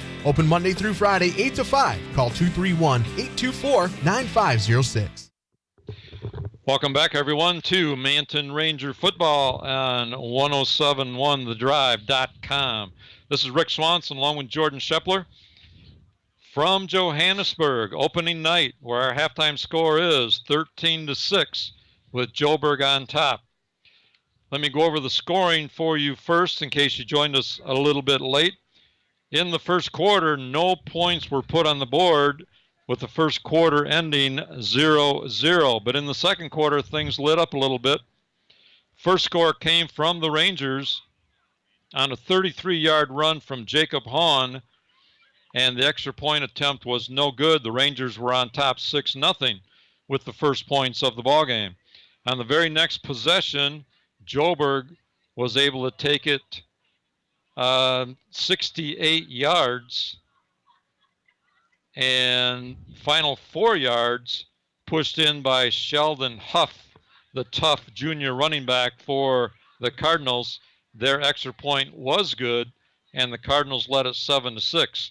And then the very next time Joburg got the ball, they were able to score again, this time capped off on a 4-yard run by sophomore quarterback Marlatt, and the extra point attempt was no good, leaving our score at 13-6. Joburg on top. So after a scoreless first quarter, things opened up a little bit scoring-wise in that second quarter with 19 points up on the board. I want to go over to Jordan with some first-half stats, and then we'll talk about what transpired here in the first half.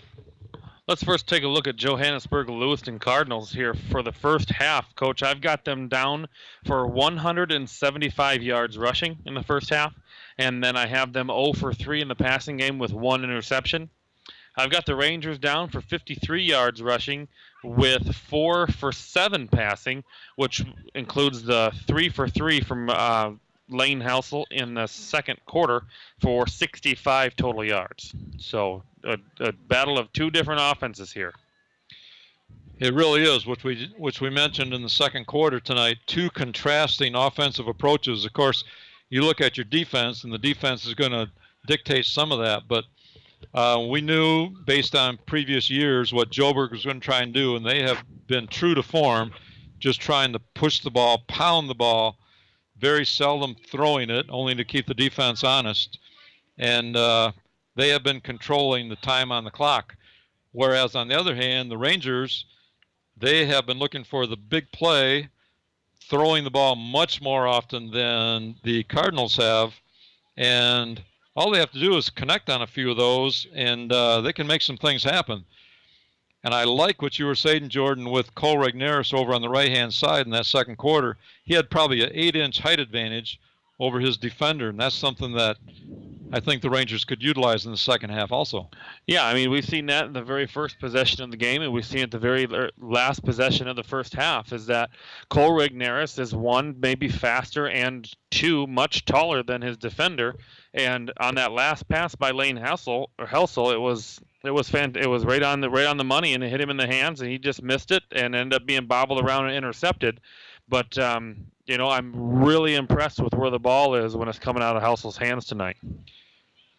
I noticed that at the scrimmage a week ago when I over and watched him. He had a really nice delivery, good spiral. He could throw the ball long also. Now, on the other hand, Manton has had it tough, and they found it tough to try and run the ball tonight. As you said, just 50-some yards running the football, and they might end up having to go to that pass and using the run to keep the defense honest. Just the opposite of what Joburg is doing. That's what I said. This is the exact opposites. I mean, looking at our notes here, I've got, who's doing well in the running game? Well, Joburg is, but then how are they doing in the passing game? They haven't completed one yet. How's the Rangers doing in the running game? 50-some yards, but how are they doing in the passing game? They're dominating the passing game. So it's just two completely opposite teams, and then we just need to know who's going to succeed at what they do best tonight, and that's who's going to come out. Turnovers as a topic. There's only been one turnover in the ball game, and that was an interception made by the Rangers against Joburg. Caleb Moore came down with the interception, which halted a Joburg drive. Penalties, they've hurt both teams. Both teams have had big plays called back by penalty. On the Rangers' very first drive, they had a big play brought back by a penalty, and that hurt. But you would expect in the first game, Jordan, you're going to have some penalties just because it is opening night, and teams got to get a few plays and a few games under their belt maybe to clean some things up. Yeah, and things got a little chippy there with Huff and some of our guys and things like that. But it all comes from being excited to be on the field, and you got, like you said, you got to expect some first game jitters or maybe even just some first half things. Let's see if maybe even the second half we notice a difference between cleanliness of the game from what we've seen in the first half. But it is an intense game, that's for sure. The intensity level's high, not only because it's first game, but you got a couple teams out here that are doing some hard hitting and really getting some tough play along the line, with Joburg especially trying to run the football.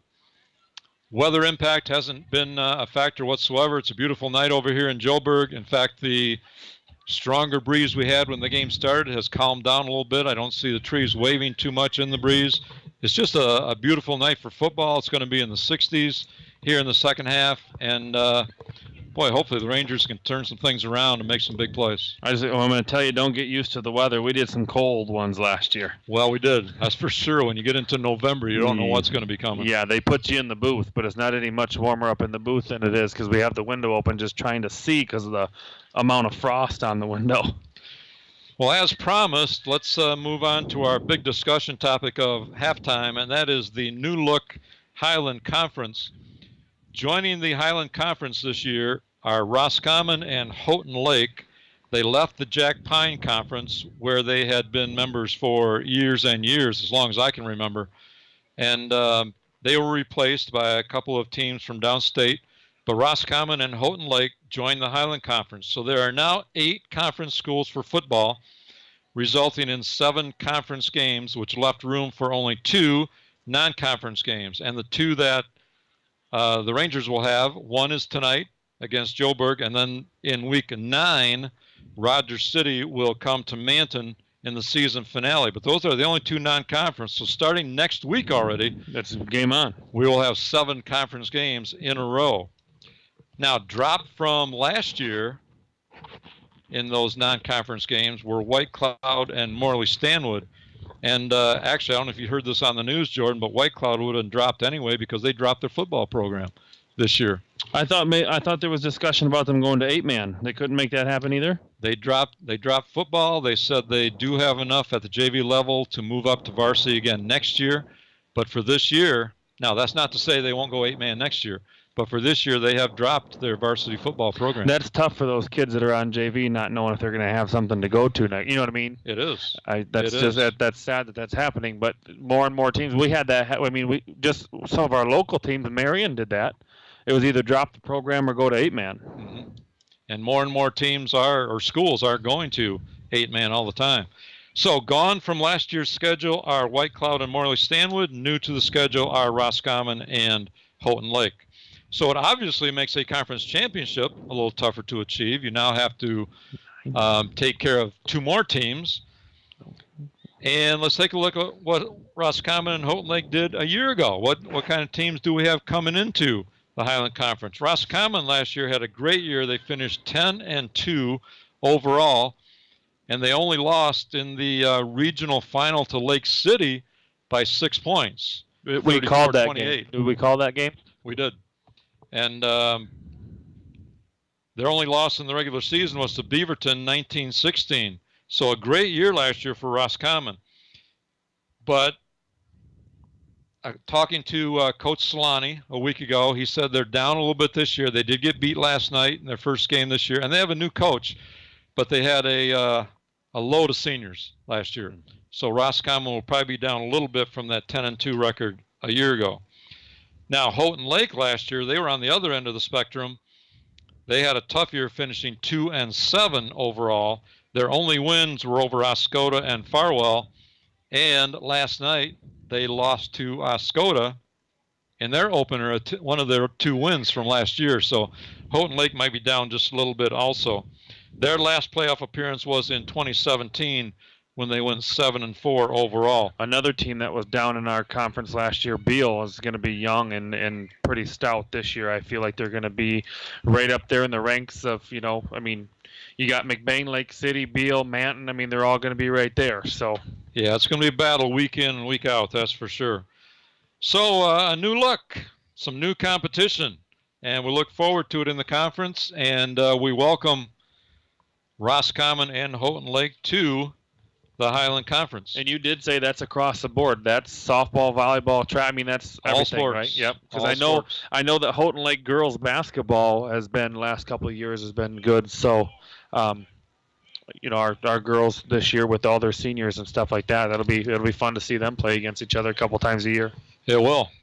Now let's pass on the JV results from last night, and from what we can gather, the Manton Rangers shut out Johannesburg Lewiston 31-0 last night in their opening game of the season. So a good showing from the JV Rangers. Yeah, I think it was I was talking with Solani, and he had mentioned the Paddock. The Paddock kid is the running back for the JV team, and he had I think three touchdowns last night. So I wasn't there, I didn't get to see it, but that's just what I've been able to gather. Might also add that we were talking about change of schedule. Might also add that this will be the last time that the Rangers take on Johannesburg. Johannesburg has some other obligations in the future conference-wise. It sounds like they might be starting conference games in week 1, and Manton is going to have to come up with another non-conference opponent next year to take the place of Joburg. Is there anybody that'll play us in between Joburg and Manton? It was an hour and a half hike to get here. Yeah, tough to say.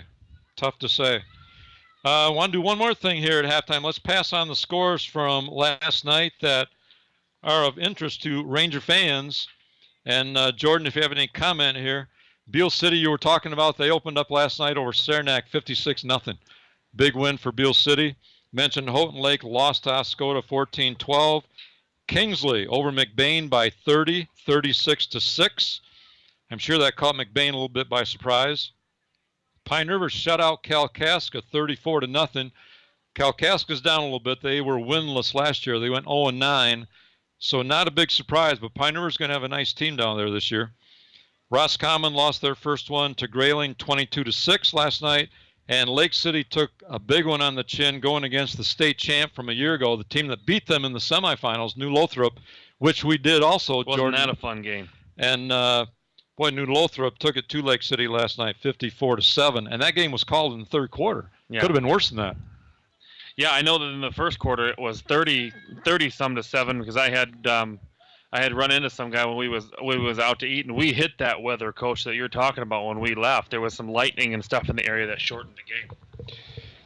Well, the teams are just coming out on the field here to get our second half underway. So before the second half gets going, we are going to go back to the studio for a quick break and stay with us for the second half. We'll be back in 60 seconds.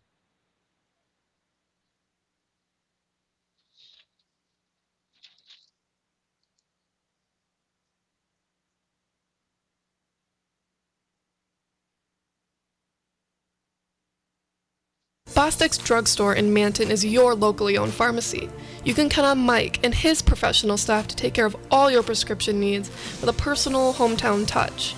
You'll get a comprehensive medication review every time you pick up a prescription. Bostic's Drugstore accepts most insurances and administers flu and shingles shots with a prescription. They're also your home for Manton Rangers and locally made Michigan apparel, plus cards, gifts, and toys. Stop into your friendly hometown pharmacy, Bostic's Drugstore, on Main Street in Manton, or call 231-824-6465. Don's Auto Clinic, Chrysler, Dodge, Jeep, Ram, and High Point GMC Cadillac continue to grow together to serve you better. Our staffs are a group of hardworking individuals who, just like you, get the job done every day by showing the dedication and determination to teamwork. You will not find a more dedicated team making the car or truck buying experience more seamless and easy. Locally owned dealerships, proud to support all local high school sports. We're behind you all the way. Welcome back, everyone, to Manton Ranger football on 1071thedrive.com. We are in Johannesburg tonight, getting ready for the second half. Joburg on top of the Rangers 13-6. And Jordan, let's take a look at this second half. What do the Rangers need to do, especially to stop this ground game of Johannesburg?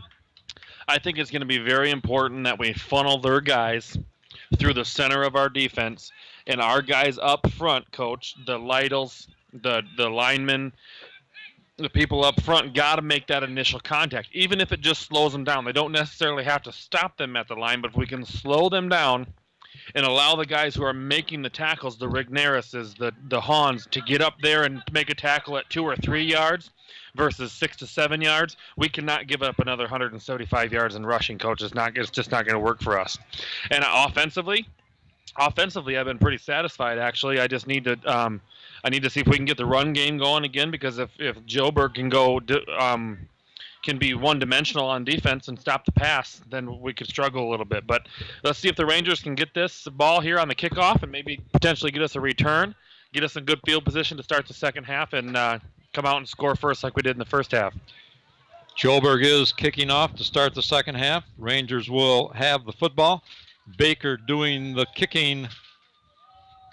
And deep for the Rangers, Radin and Moore. Caleb Moore and Isaac Radin. Here's the kick to start our second half. Joburg on top, 13-6. Moore takes it at the 20. 25, and boy, he's nailed on a tackle around the neck, and the penalty flags come flying. Both officials throwing it in there for the same what I believe is going to be a horse collar tackle. We don't have any signal yet, but no, it's like Caleb ran into a clothesline there. Feet went out from under him, and the call is against Joburg. So the officials walking off the yardage. The second half gets started by a Joburg Cardinal penalty. 15-yard type. And Manton's going to have pretty good field position to start the second half. Ball on their own 43-yard line. Need to make something happen and get back to tying this thing up. Spread formation to the left for the Rangers in the shotgun.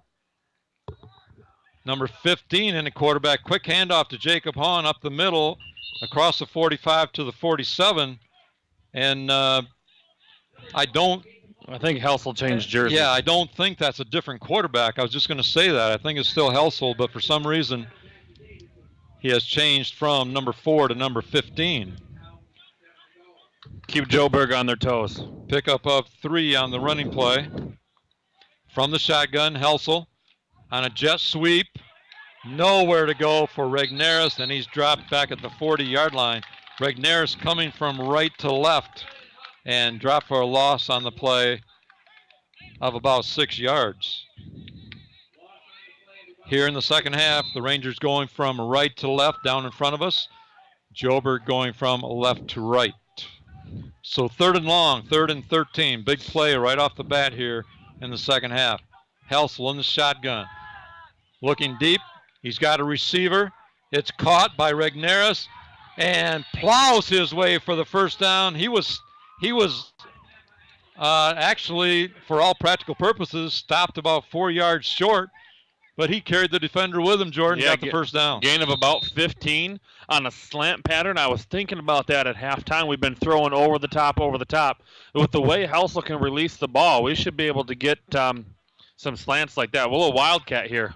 Big first down play, or big third down play to get the first down. But now the first down play goes nowhere. Jacob Hahn taking the snap, and he's actually brought down in the backfield for a loss of 4. A little wildcat there with Hahn taking the snap with the option play to Radin. He pulled the ball out of Radin's chest, which might have been a decent option with a little bit of a gap there in the center, and we're doing that again. Hahn taking the snap again. Reverses his field, now going to the right.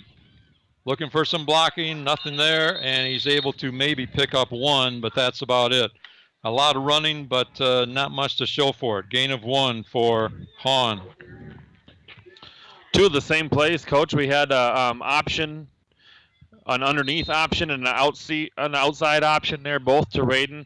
Hahn kept it both times, and we had to turn field there. Our left side of our line was not sustaining their blocks. Helsel back at quarterback. 3rd and long. Helsel looking deep. Got Radin out there, and he's got the catch down at the 20-yard line. Big pass play from Helsel to Isaac Radin. You got the math on that one, Jordan? God, they moved the chain so darn quick. I don't know what the line of scrimmage was, but I know it was at least 30 yards. Rangers quickly up the line in the shotgun. Handoff to Hahn, trying to go left side. Fumbles the ball. Ball's on the ground, picked up by the Cardinals. Wow. Rangers turn it over on the running play. Lose the fumble. Joburg football. Hahn pleading for a penalty as far as face mask goes or something like that. We just had the ball on the outside and we're just doing too much with it, bouncing around, and now we're going to get a penalty. There is a penalty marker down.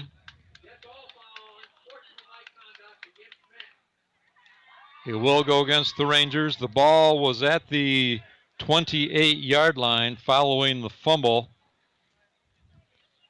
So Joburg is going to have some decent field position after we have the penalty walked off. Solani going to have a talk with Hahn. This is penalty from him, pleading with the officials in regards to what may have caused the fumble. In my opinion, Coach, we had the gap, and you put your head down and you run the gap, and you try not to do too much with the football, and we lost it there. So Rangers back on defense, and we need to stop, Coach. Yep, ball at the 42-yard line of Joburg, 1st and 10. Cardinals, they lead it 13-6 here in the third quarter. Handoff straight up the middle. Some good fakes carried out by the quarterback and running back. But straight up the middle for 4 yards. Be 2nd down 6. Yeah, we had contact made, Coach, in the middle with Hudson. We touched on him a little bit with filling the Renfer shoes. And I tell you right now, the Rangers tonight are missing big Renfer in the middle. Well, they are. But here's the chance for other guys to step up. Marlette, the quarterback. Handoff to number 36. That is Finnerty looking for some running room, and he's out close to the first down across midfield. It's going to be very close to first down yardage. It's right down in front of us, might be a foot short. So we'll give him a gain of 5 on the play. It'll be 3rd down and 1 for Joburg. Well, now the officials are going to say, wait a minute, it's close enough to measure. So they're bringing in the chains from the far sideline to just check and see if this might be a first down. We're in the third quarter. The Rangers jumped out and took the early lead in the second quarter, 6-0, but Joburg has answered with 2 touchdowns of their own in the second quarter, and they lead it 13-6. The measurement does give Joburg a first down. So 1st and 10 on the Ranger 47-yard line. And as you said, Jordan, time for that Ranger defense to step up here. Yep, I just seen Hahn trotting back on the field after the penalty. This will be his first play back. So let's see if he can help get back some of the yardage. Hand off to Baker, trying to go around the left end. He's got some running room out there, being chased by Regneris. And finally out of bounds, run out of bounds on the far sideline as the Cardinals go left to right down in front of us. Knocked out of bounds at the Ranger 36-yard line, and that is good for a first down for the Cardinals. Yeah, 17 yards on the play, Coach, or on the left-hand side. And like we had talked before, he's hard to see in the backfield. If he's got blockers in front of him, it's tough to see him behind the blockers. And then once he sees daylight, he's extremely quick. He is. He is. Joburg, 1st and 10. Ball on the Ranger 36-yard line. Rangers don't want to go down by 2 scores. Just under 8 minutes left here in the third quarter. Quick handoff up the middle to Huff. And the Rangers meet him, but he's going to pick up his yardage as he usually does. And after they get the pile untangled, they're going to give him a gain of 3 on the play. So Sheldon Huff, number 1 in your program, picks up another 3 to add to his impressive rushing totals for the night. Mm-hmm. I don't have the exact numbers on him, Coach, but out of the 175 in the first half for Joburg, I would say 70 to 75% of that was him. Tight end to the right, 2 setbacks, hand off to Huff up the middle, and he gets by that first line, and then the linebackers and safeties, cornerbacks have to come up, and that's, as we said in the first half, tough to do. He's going to get at least 4 or 5 doing that. So we'll give him another 4. It is 3rd and 3 for Joburg. Ball inside the 30-yard line of the Rangers now at the 29. Rangers need to get a stop here at the line, Coach, or in the backfield to force a 4th down, make it at least 4th and 3. 13-6, Joburg on top. Driving, trying to add to their lead. Quick opener up the middle is Huff, and Huff is brought down at about the 21, and that is going to be good for a Cardinal first down. Gain of 5 on the play. Joburg 1st and 10, ball on the Ranger 21-yard line. Coach, do you recall calling the new Lothrop game where we kept calling the same guy over and over and over, and they kept running the same play, and they just couldn't stop it? Yeah, it's one of those things. I cannot remember that guy's name, but I know. You can run it till they stop you. Starting to look a lot like that. Cardinals come out, tight end to the left, 2 setbacks. Marlette under center. Hand off this time to number 40, trying to go off left tackle, and a good defensive play brings him down after no gain. That's Austin Carroll, the ball carrier. In fact, they're going to give him a loss of a yard on the play. Ethan Kuhn and Noah Miles on the stop, Coach, and Huff did not get the ball, and we got a stop in the backfield because Huff was on the sidelines getting a breather, drink of water. 2nd down and 11 for Joburg. We are in the third quarter in Johannesburg tonight, opening night of the 2019 season for the Rangers and Cardinals. Marlette under center. Handoff, good. He has a really nice fake in that backfield. And the handoff was straight up the middle. And going to be a nice gain of about, we'll say 5 on the play. Is going to give Joburg a more reasonable 3rd down play, make it 3rd and 6. Noah Miles coming off the field, Coach. Helmet came off. He's got to come out for a play. But like you said, Coach, they're 2-3 yards down the field before I even realize who has the ball as far as fakes goes with their backs to us. It's a really nice job. 9th play of the drive for Joburg. Straight up the middle. This time the Ranger defense is there. We'll see who the ball carrier was. But the Rangers limited that one to a short gain of 1. It's going to be 4th down. We'll say Austin Carroll. 4th and a short 5 for Joburg. So needless to say, a big play here for the Rangers. 4th and 5, bringing Huff back into the game after 3 plays off. And Rangers need to come up with a stop here, Coach, if we want to have a chance to keep this a 1-play game. Handoff going wide as the running back, Finnerty. He's got some running room out there, down inside the 5, and he's going to score it.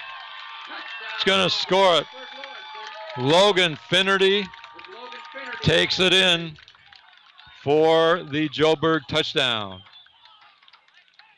We've seen that in the first half, Coach, where they were able to get out and seal the edge and make the best of the situation. He was running out of real estate. He tiptoed the sidelines, and he was able to get in. We'll call it a 17-yard touchdown for Finnerty, and that increases Joburg lead to 19-6. They now line up to try the extra point. Henry Baker to do the kicking. Snap is high, and kick up, and it's good.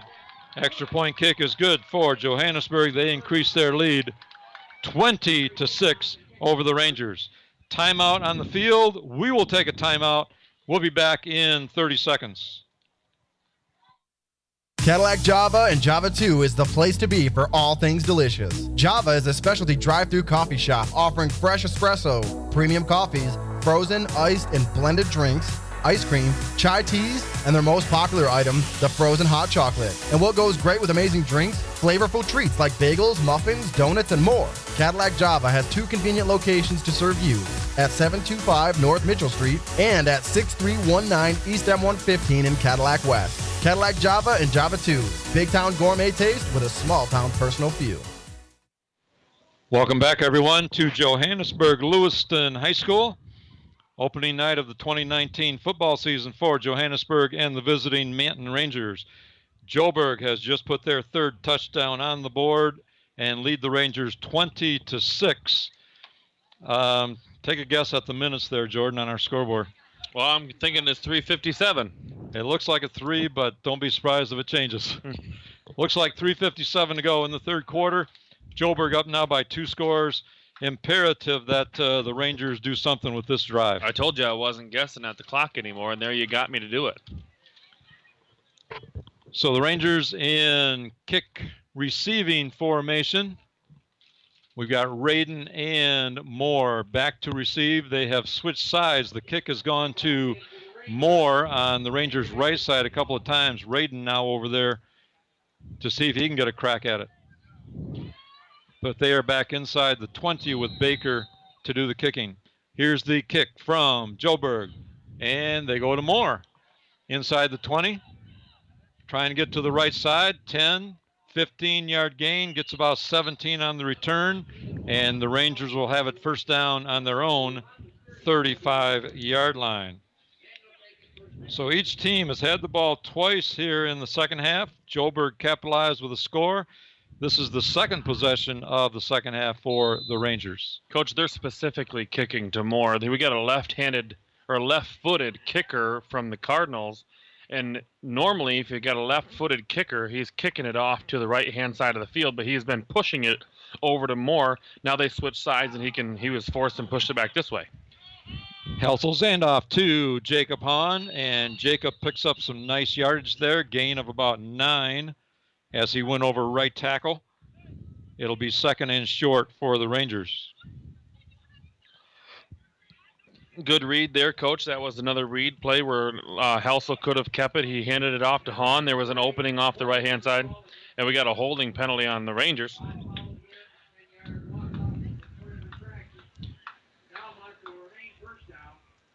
That negates that nice 9-yard run for the Rangers, and now they'll have it 1st and long. Did the penalty come in late, Coach? I did not see it. I watched Hahn run all the way out there for 9 yards and never seen the flag. No, I didn't either. But now the Rangers have it 1st and 17 to start this drive. Been running out of the shotgun all night long. No huddle. Helsel with the snap. Little screen pass set up on the right-hand side. And completed, but stopped by Joburg after a short gain of 5 yards for the Rangers. It'll be 2nd down and 11 after the pass play. A good-looking screenplay, Coach. That was just read well, but they had this whole entire right side of this defense was going with the fake. Helsel spun around and got the pass off to the opposite side of the field. Spread left, handoff up the middle to Hahn, and able to get about 4 yards out to the 37-yard line. Rangers still with 3rd and long, 3rd and 8. That 4-yard gain by Hahn, Coach, brings them back to an even even on their rushing yards for this quarter with some of the negative that we had. We're back to 0 total rushing yards for the Rangers in this quarter. Let's do something here on third down. Helsel in the shotgun. Looking to his right, throws it long. Receivers out there, and penalty flag comes in. Cole Regneris again working against the shorter Baker. It's a good option to get him out there and get the ball to him. It's going to be an offensive pass interference, Coach. Oh, they called it on the Cardinals. Well, we'll see as they sort this out. The ball was at the 37-yard line of the Rangers, third down, big third down play. And it is going to be against Joburg. The interference call going against Baker as he defended Cole Regneris. Cole Regneris much taller than the shorter Baker. So the penalty does give the Rangers the first down. They are on the Joburg side of midfield at the 48-yard line of Joburg. Keeping the drive alive, 1st and 10. In the shotgun, Helsel quick this time, out to Regneris, right side, gets away from one tackler, and picks up a gain of close to 10. We'll see where the officials mark it. They're right at the marker over there. And it is first down after a gain of 10 on the pass play from Helsel to Regneris. Coach, I was just thinking Regneris has had some big, long plays where he's had the chance to catch it but hasn't, so we're going to go short and get his confidence up. Quick pass this time intended out on the left flat for Isaac Radin, but overthrown by quarterback Lane Helsel. Incomplete, that'll bring up second down.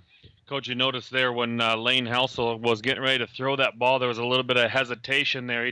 I wonder if he thought that D-back was going to come up and maybe pick that off, so he hesitated and overthrew it. But normally the ball gets hiked to him, he doesn't hesitate. Again, from the shotgun, Helsel now moving to his right. Nowhere to go, has to try and make a run of it. And he's going to be dropped for a loss of a couple on the play back to the 40-yard line.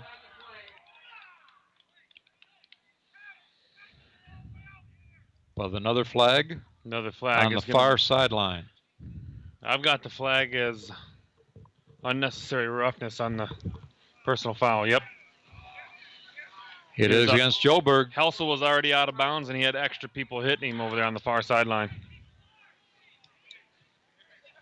So Helsel was back to pass, tried to make a run of it around the right side, and got over at the sideline. Would have been tackled for a loss of a couple, but the penalty is going to give the Rangers more yardage. The officials walking it off inside the 30, now inside the 25, down to about the 24 via penalty. First down, Rangers. Coach, this drive has gone about 50 yards, and 30 of it's been in penalties, or 20 of it's been in penalties. Exactly. This time the flag comes in before the snap, and it's going to be 5 yards against the Rangers. Well, Coach, we talked at halftime about potentially having less penalties and cleaning it up. Well, we're going to have a little bit of a tough time right here. Yeah. Getting set, getting things cleaned up. Don't shoot yourself in the foot here. 1st and 15 now. Helsel in the shotgun. Hand off to Hahn, trying to go right side.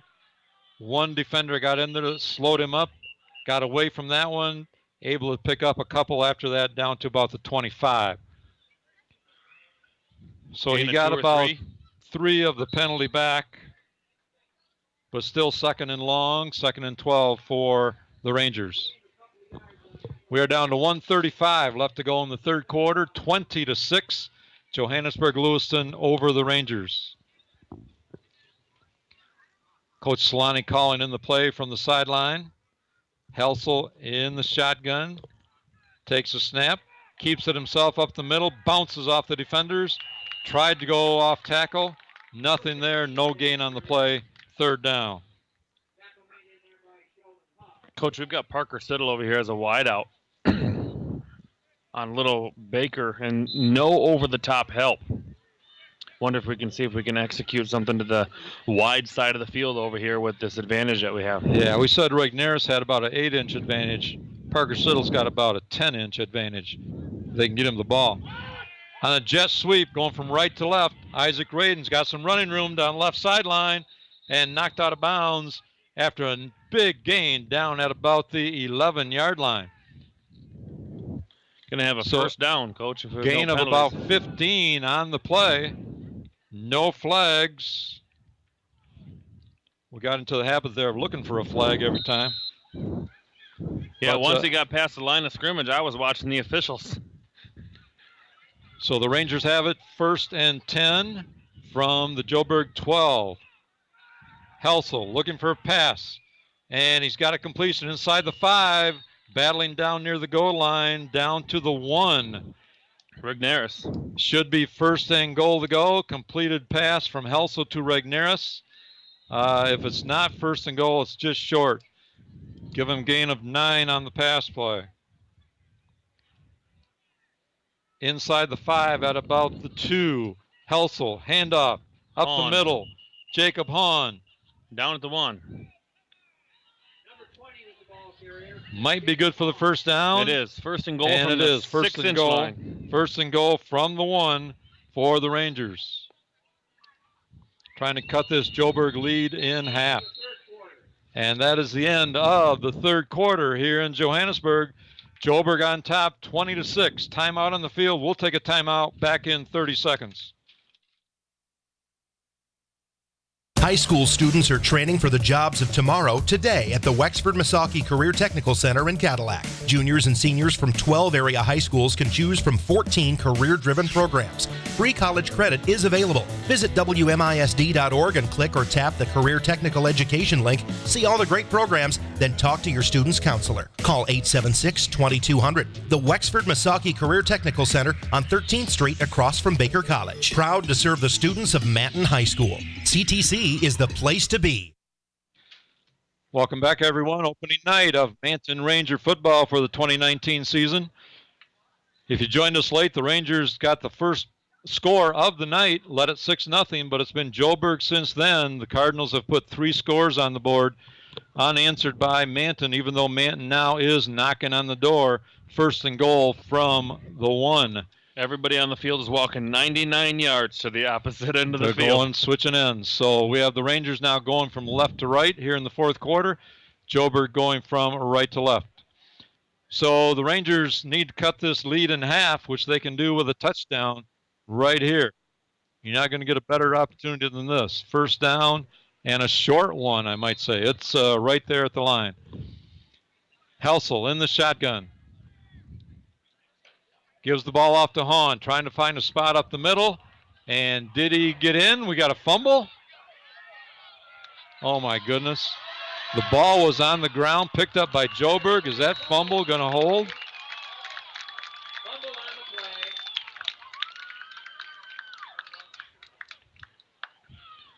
Boy, oh boy, waiting for some kind of indication. Did the ball break the goal line before the fumble? Hahn was stopped short and tried to reach the ball out for the end zone and lost it. Fumble from the Rangers. And Joburg has the football. What a golden opportunity. Went by the wayside right there for the Manton Rangers. Joburg has it 1st and 10 on their own 23-yard line.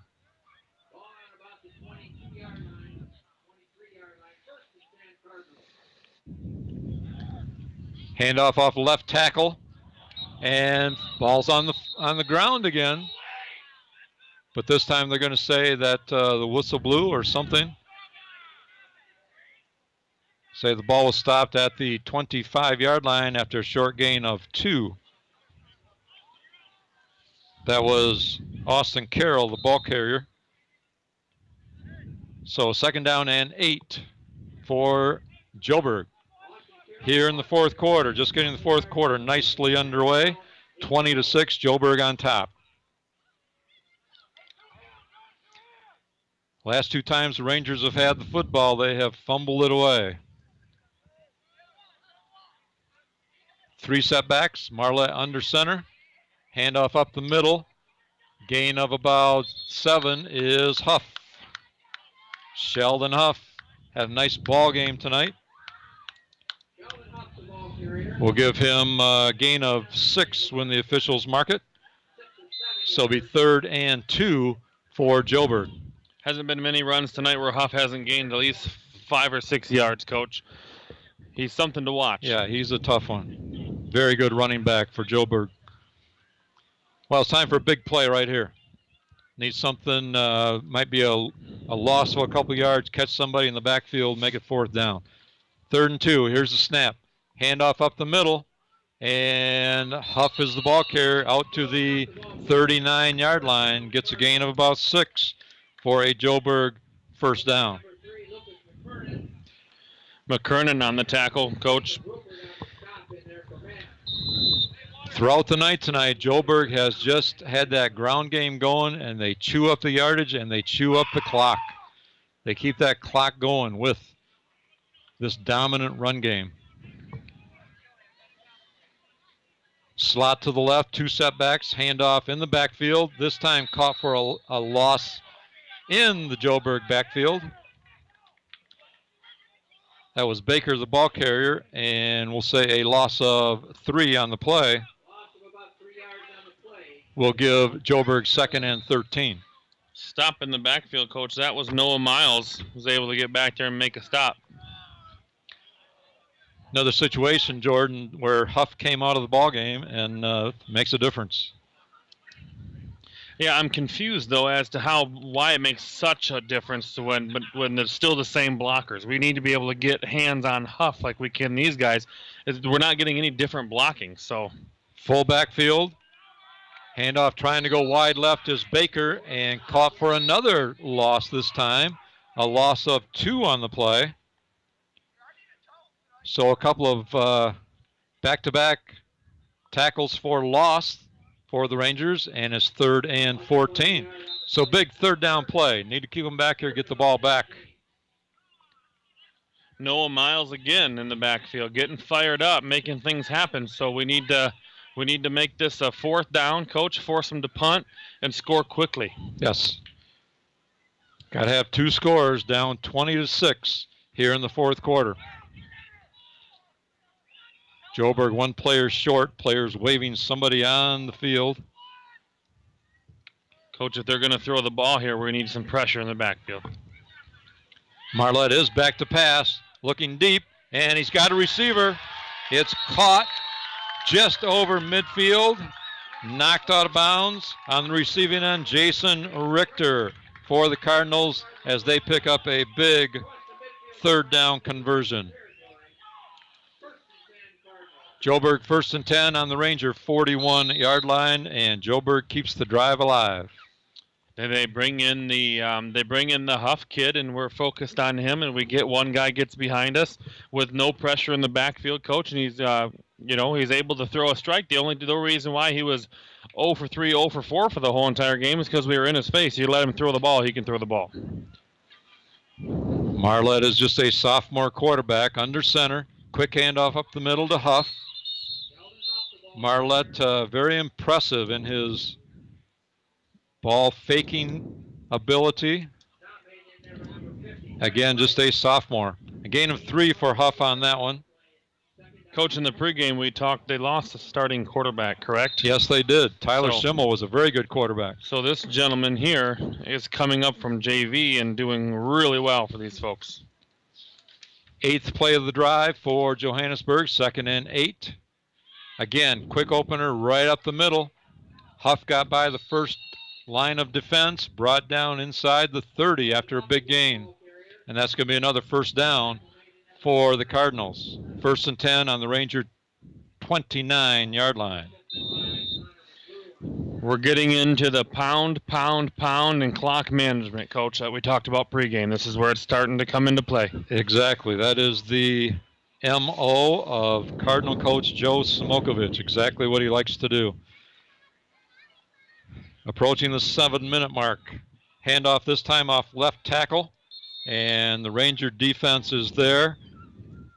But not until after a gain of about 5 for Joburg. Rignaris and Rupert getting out, covering a lot of ground, Coach, coming from safety position, middle linebacker position, all the way over to the sidelines, making up a lot of ground in order to make these tackles. That's why they're getting 4 or 5 yards a pop. By the time my guys get to them, they've already turned it upfield.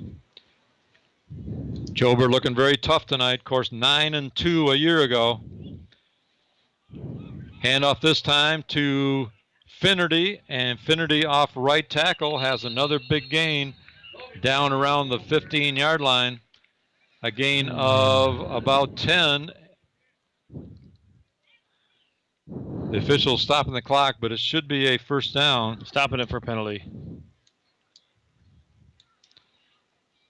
We'll see if the gain holds. It was a gain of about 10 for Joburg.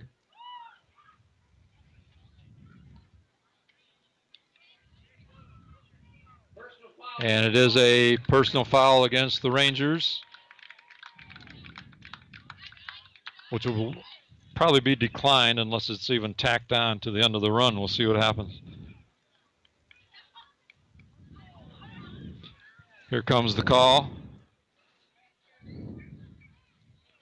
Half the distance.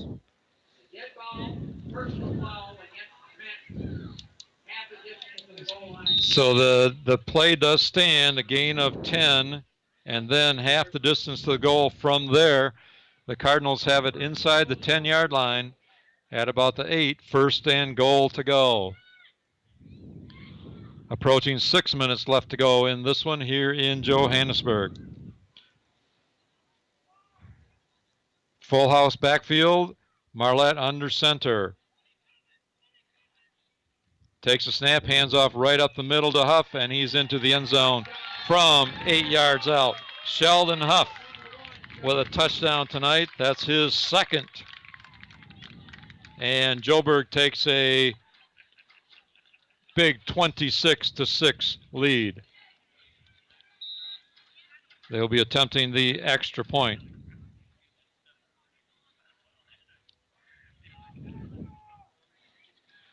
So junior Sheldon Huff from 7 yards out increases the Joburg lead to 20, and here's the try for extra point coming. A different kicker. Via the kick. It is a different kicker. Here's a snap, kick up, and blocked by the Rangers. No good, leaving our score at 26-6.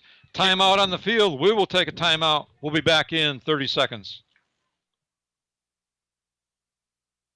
Manton Athletic Boosters Club is a proud supporter of the Rangers Athletics and would like to wish the best of luck to all our fall Manton Ranger sports teams. And go Rangers! Are you in the mood for amazing food at a reasonable price? Well, look no further than 308 Pub and Grill in Manton. It all kicks off on Tuesday with wings for just 50 cents traditional and 65-cent boneless. Wednesday is burger baskets for $4.99, and Thursday is dollar taco night. Friday is steak night and starts at $9.99. The local 308 has comedy night the last Saturday of every month with no cover, so enjoy the laughs on us. Sunday, get 2 of our signature wood-fired pizzas for just $18, dine-in only. The local 308 is a proud supporter of the Manton Rangers and major supporter of Local First. Welcome back to Manton Ranger football on 1071thedrive.com.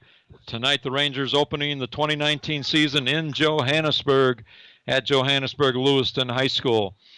The Rangers opened up the scoring tonight in the second quarter with the first points of the ball game and led it 6-0. But from then, it has been all Joburg as they have scored 4 times and the Rangers have not been able to answer back. Joburg with a touchdown from Sheldon Huff just before we took a break. Kick no good, 26-6, Joburg on top in what looks like, Jordan, maybe 6 minutes left to go in the fourth quarter. Again, a lot of lights out on this Joburg scoreboard. And we got the word that they're supposed to be getting a new scoreboard, I guess. Well, we didn't necessarily get the word, but I eavesdropped it right here from the top of the booth down whether we're going to have an offsides. The kick from Joburg, penalty flag as they were offsides on the kick. Somebody jumped over the line before the kick was actually made. Yeah, we are close enough here in the press box at Joburg. Look almost right over the top of the players. We're not very far from the field itself. We are not. That's actually good, Coach. Sometimes we get far away from the field, and it makes it difficult to see. Exactly. It's a great observation point, but as you said in the first half, Jordan, if a play happens in the corners close to us, it's kind of tough to see what happens. We got to stick our heads out the window to have a chance to see it. We are that close to the field. So Baker will tee it up again after a 5-yard penalty against Joburg, kicking down from the 35. Left foot, high bounce, taken by Moore. 10, 15-yard return, 20, got a little running room, 25-yard return. Picks his way for about 28 yards into Joburg territory, and that's going to be the best field position to start any drive tonight for the Rangers. Coach, he was really close to being brought down at midfield until Hahn laid a nice block at midfield to open up another 8 to 10 yards of running room for him, and that's the best field position and the best return we've had all day. On the offsides kick, they actually had kicked it to Radin, and when they teed it back up, they got it back over to Moore.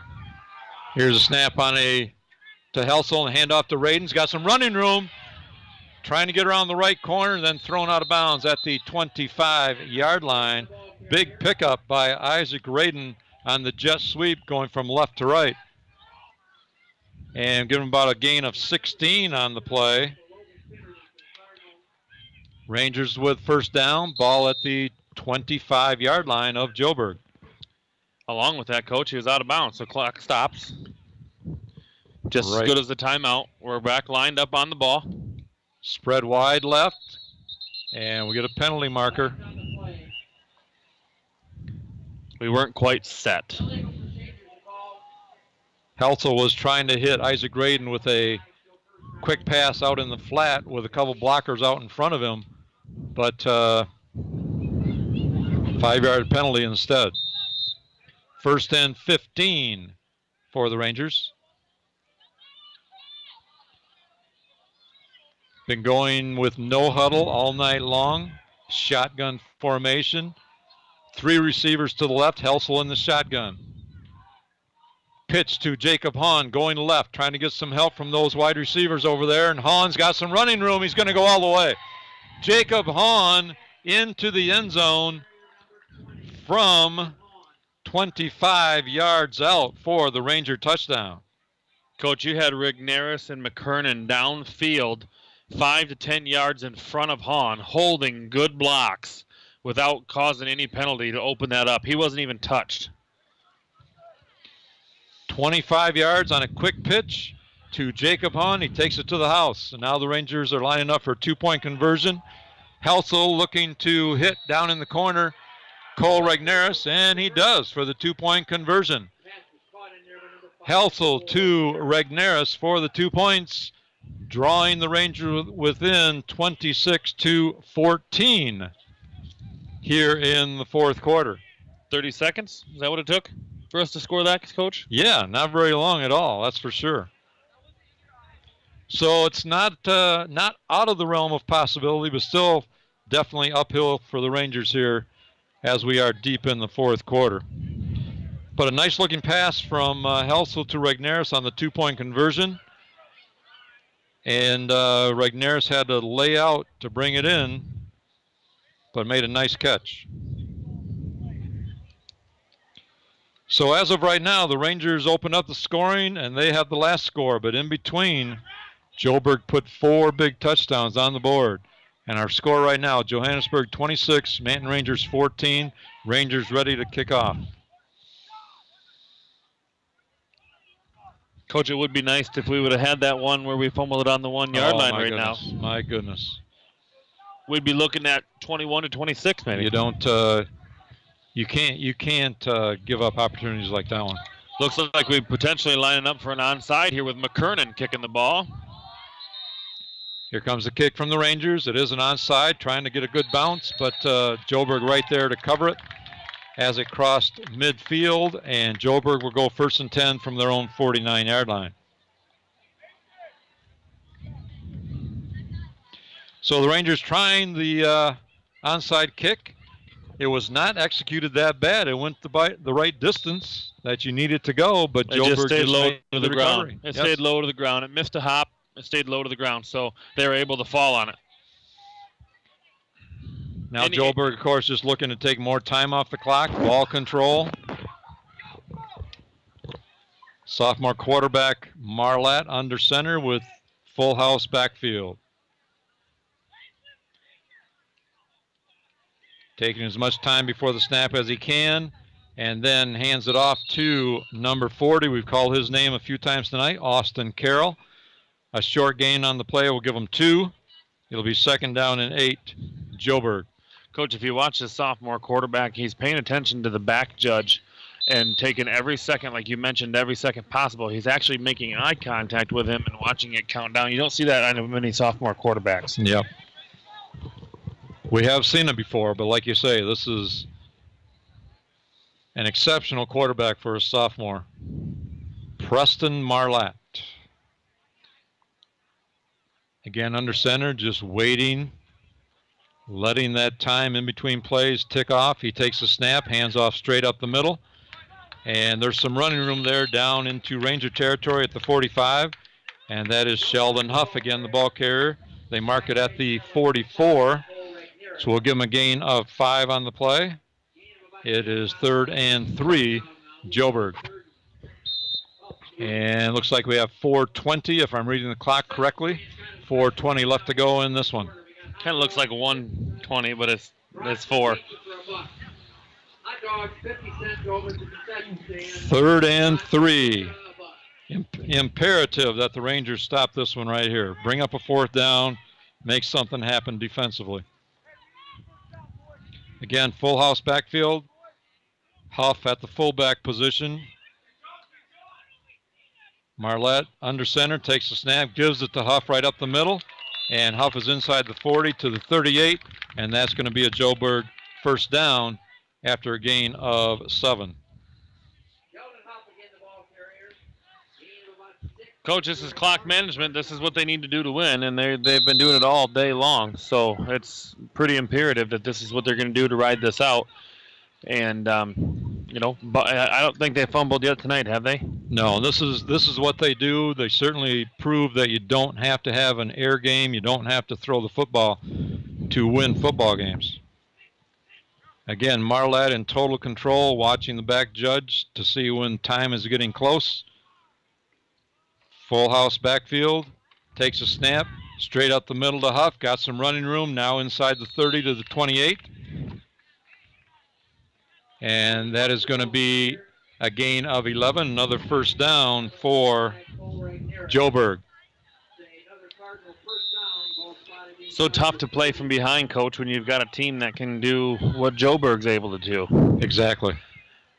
And I guess Huff wouldn't be able to do what he's able to do if it wasn't for that offensive line. So you've got to give it to the offensive line. We're doing these gains of 6, 8, 10, 11 every other play, and we've got to give credit to their line. Exactly.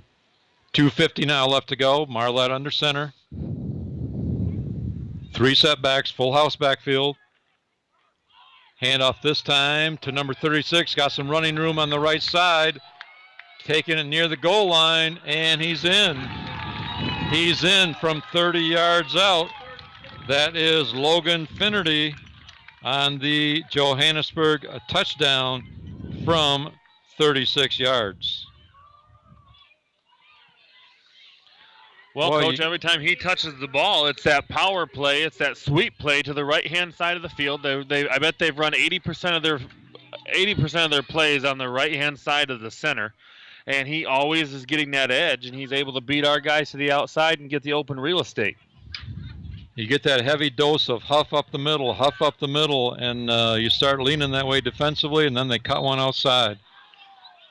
The snap is good, but the kick is wide left, so the try for extra point is no good. But our score now stands at 32-14. Joburg on top. Timeout on the field. We'll take a timeout. Back in 30 seconds. Lutke is the right combination of experience, service, knowledge, and old-fashioned honesty. By providing a full range of forestry equipment services through 3 strong divisions: Lutke Equipment, Lutke Hydraulics, and Lutke Forest Products. Lutke can offer their customers the very best service, price, and always top quality products from a company that knows the challenges that loggers face every day. They offer the top brands with a full line of steel products, Traeger grills, and a full service hydraulic and machine shop for all of your everyday needs. Open Monday through Friday, 8 to 5. Call 231-824-9506. Welcome back, everyone. Opening night of the 2019 football season for the Manton Rangers, and the Rangers tonight traveled the 80-mile trip to Johannesburg and find themselves down 32-14 with 2:34 left to go in the ball game. It's been a tough opener for the Rangers. We will talk about things following the game tonight. Stay with us. We'll review the scoring. We'll go over some stats and talk about good and bad things for the Rangers moving forward. So stay with us following the game. Here's the kick from the Cardinals. This time taken by Radin, 5-10. On the return, 15-20. 20 yards on the return for Isaac Radin out to the 40-yard line. And Manton will have it first down with one more chance to put some points on the scoreboard. Helsel coming back in at quarterback. It's 4 for 4 in this half. And you can just about imagine he's going to be putting the ball in the air again. Must have stepped out of bounds there on the far side, and they mark it at the 36. So 1st and 10 Rangers from their own 36. Helsel back to pass, looking deep. Got a receiver out there, and ball just batted away. Regneris had it, hit him in the hands, or that McKernan? It is McKernan. McKernan had it, hit him in the hands, but could not bring it in, and it falls incomplete. Another good ball, though, Coach. It was right out there, and he had the guy by a few steps. And we just got to secure those passes. Those are ones we have to have. Now a quick pass out to the right side. Goodbye. Radin, and he could take it to the house. Isaac Radin, 30, 20, 10, and Isaac Radin into the end zone on a 62-yard pass play. Helsel to Isaac Radin, which is exactly what the Rangers were trying to do in that first half that we talked about over and over again, Jordan. Get the ball quickly out in the flat and then let the receiver do something with it. And boy, Isaac did that time. Yes, he did. As soon as he caught it and there was an opening, Coach, I knew he could make that run. There's not many guys out there on that field as quick as Radin, and he just proved it. Rangers lining up for 2. Helsel looking in the corner to Regneris, and no good. Deep in the corner on our side of the field. So, again, we got to stick our head out the window, but incomplete. Extra point is no good, leaving our score 32, Joburg, and the Rangers 20. I was going to have you put a harness on me, Coach. I was hanging so far out of the press box to see that play in the corner. Well, I'll tell you what. There's no quit in these Rangers, and they're going to keep plugging away. They score here with 2:12 on the clock here in the fourth quarter. They've put a couple of scores, their last 2 possessions here in the fourth quarter, trying to fight their way back into this. But Joburg has matched them every time. Rangers just have not had an answer for the Joburg running game tonight. Yeah, you get down in a ball game, Coach, and then you can't go score for score and expect to get back in it. Rangers need to do something here with 2:12 left on the clock. Get this ball back. Last 4 possessions of the ball game, 2 by Joburg, 2 by Manton, have been 4 touchdowns. Offense is really turning it up here in the fourth quarter. 32-20, Joburg on top. Rangers ready to kick off. Lucas McKernan, the sophomore, to do the kicking. And again, tries onside kick. Did not quite go the required 10 yards, went 9. So Joburg is going to have the ball, Ranger territory at the 49-yard line. There was not a penalty for not going 9 or 10 yards, Coach, because the Cardinals player was on top of the ball. So they'll get it right there, right at midfield. With just over 2 minutes left to go in the ball game. 32-20, Joburg on top. Next week, the Rangers open up the home portion of their schedule, home opener against the Lake City Trojans. Marlette, the sophomore quarterback, under center, full house backfield, takes a snap, hands off straight up the middle. And guess who? Sheldon Huff with the ball. And he picks up 3 to 4 yards, depending on the spot. But again, as the last couple drives, Joburg just happy to let the clock run. They'll run the ball and let the clock run. Rangers take a timeout to preserve a little bit of time on the clock. Gain of 3 on that running play. And Joburg has it 2nd down and 7. So again, stay with us at halftime. We'll take a look ahead to the upcoming games. We will recap the scoring for you. We'll have final statistics, the best we can, of course, unofficial statistics, but we do keep track here in the box. Extremely unofficial statistics and with all the penalties. And we will talk about maybe strengths and weaknesses in the Ranger performance tonight. What strikes us up here in the booth, what we've seen in the season opener for the Manton Rangers. Quick timeout, ready to go again. 2nd down 7 for Joburg. Ball on the 46-yard line of the Rangers. Marlette under center. Has been under center all night long. We haven't seen him in the shotgun all evening. Huff again straight up the middle, just battling for tough yards.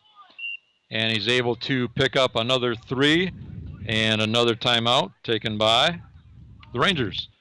So Joburg now has it 3rd and about 4 after 2 3-yard gains the past 2 running plays.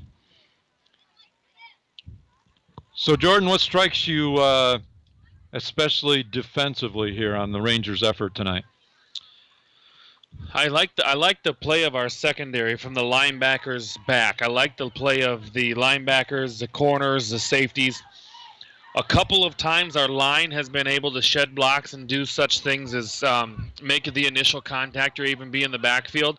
But we knew that coming in. We were undersized, and we knew that this might be a struggle for us up front. They're bigger. They're much bigger than we are up front, and I would say maybe even a little bit more disciplined. But being the first game, Solani's going to work on that and get our guys tuned up and see if we can't do something about this front. Here we go. 3rd down 4. Snap to Marlette. Handoff this time off the right side.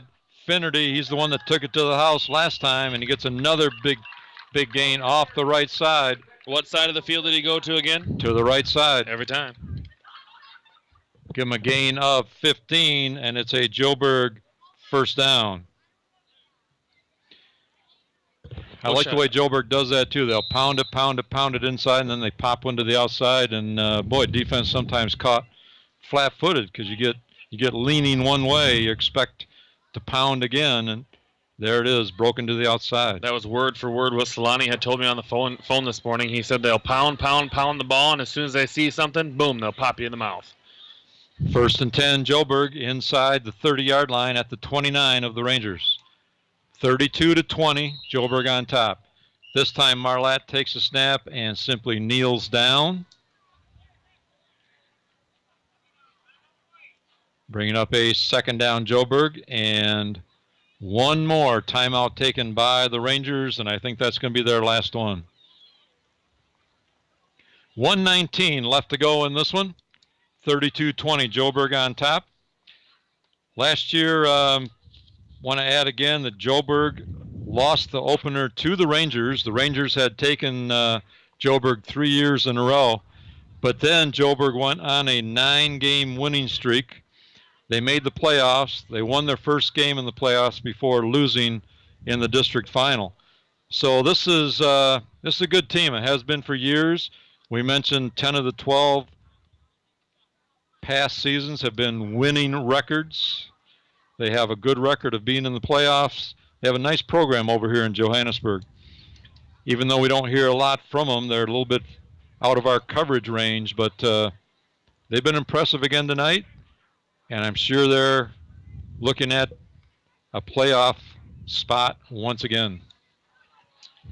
I would guess, Coach, that every team starts with their eyes on the playoffs, and if you've got a sophomore quarterback that can run the offense quite like this, and an outstanding running back like that, Coach, and I don't know why you wouldn't be looking at that again. Marlette again takes a snap and just kneels down. Keep the clock running, brings up third. Now we're approaching 1 minute left to go in the ball game. Rangers trying to get back to the playoffs. They were last there in 2014.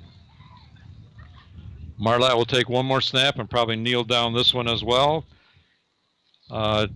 which will move the down box to a 4th down.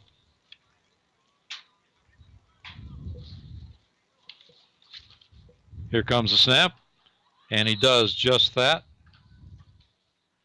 We are down to under 30 seconds now left to go in the ball game, and Joburg has it 4th down. And that's going to do it. They're just going to let the clock run out, and the Joburg Cardinals are going to come away with an opening night victory over the Manton Rangers by a score of 32-20. We're going to take a timeout as we prepare for our post-game show, get some numbers together for you, and we'll be back to wrap things up in 2 minutes. Stay with us. Bostic's Drugstore in Manton is your locally owned pharmacy. You can count on Mike and his professional staff to take care of all your prescription needs with a personal hometown touch. You'll get a comprehensive medication review every time you pick up a prescription. Bostic's Drugstore accepts most insurances and administers flu and shingles shots with a prescription. They're also your home for Manton Rangers and locally made Michigan apparel, plus cards, gifts, and toys. Stop into your friendly hometown pharmacy, Bostic's Drugstore, on Main Street in Manton, or call 231-824-6465.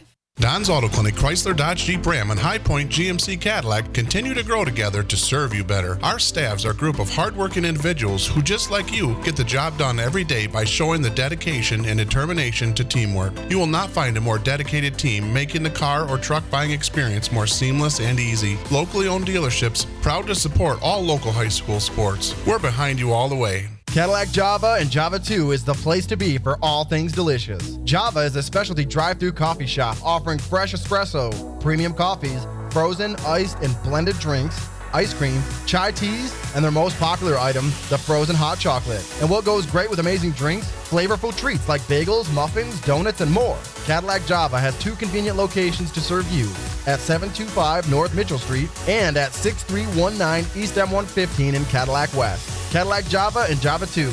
Big town gourmet taste with a small town personal feel. High school students are training for the jobs of tomorrow today at the Wexford-Missaukee Career Technical Center in Cadillac. Juniors and seniors from 12 area high schools can choose from 14 career-driven programs. Free college credit is available. Visit WMISD.org and click or tap the Career Technical Education link. See all the great programs, then talk to your student's counselor. Call 876-2200. The Wexford-Missaukee Career Technical Center on 13th Street across from Baker College. Proud to serve the students of Manton High School. CTC is the place to be.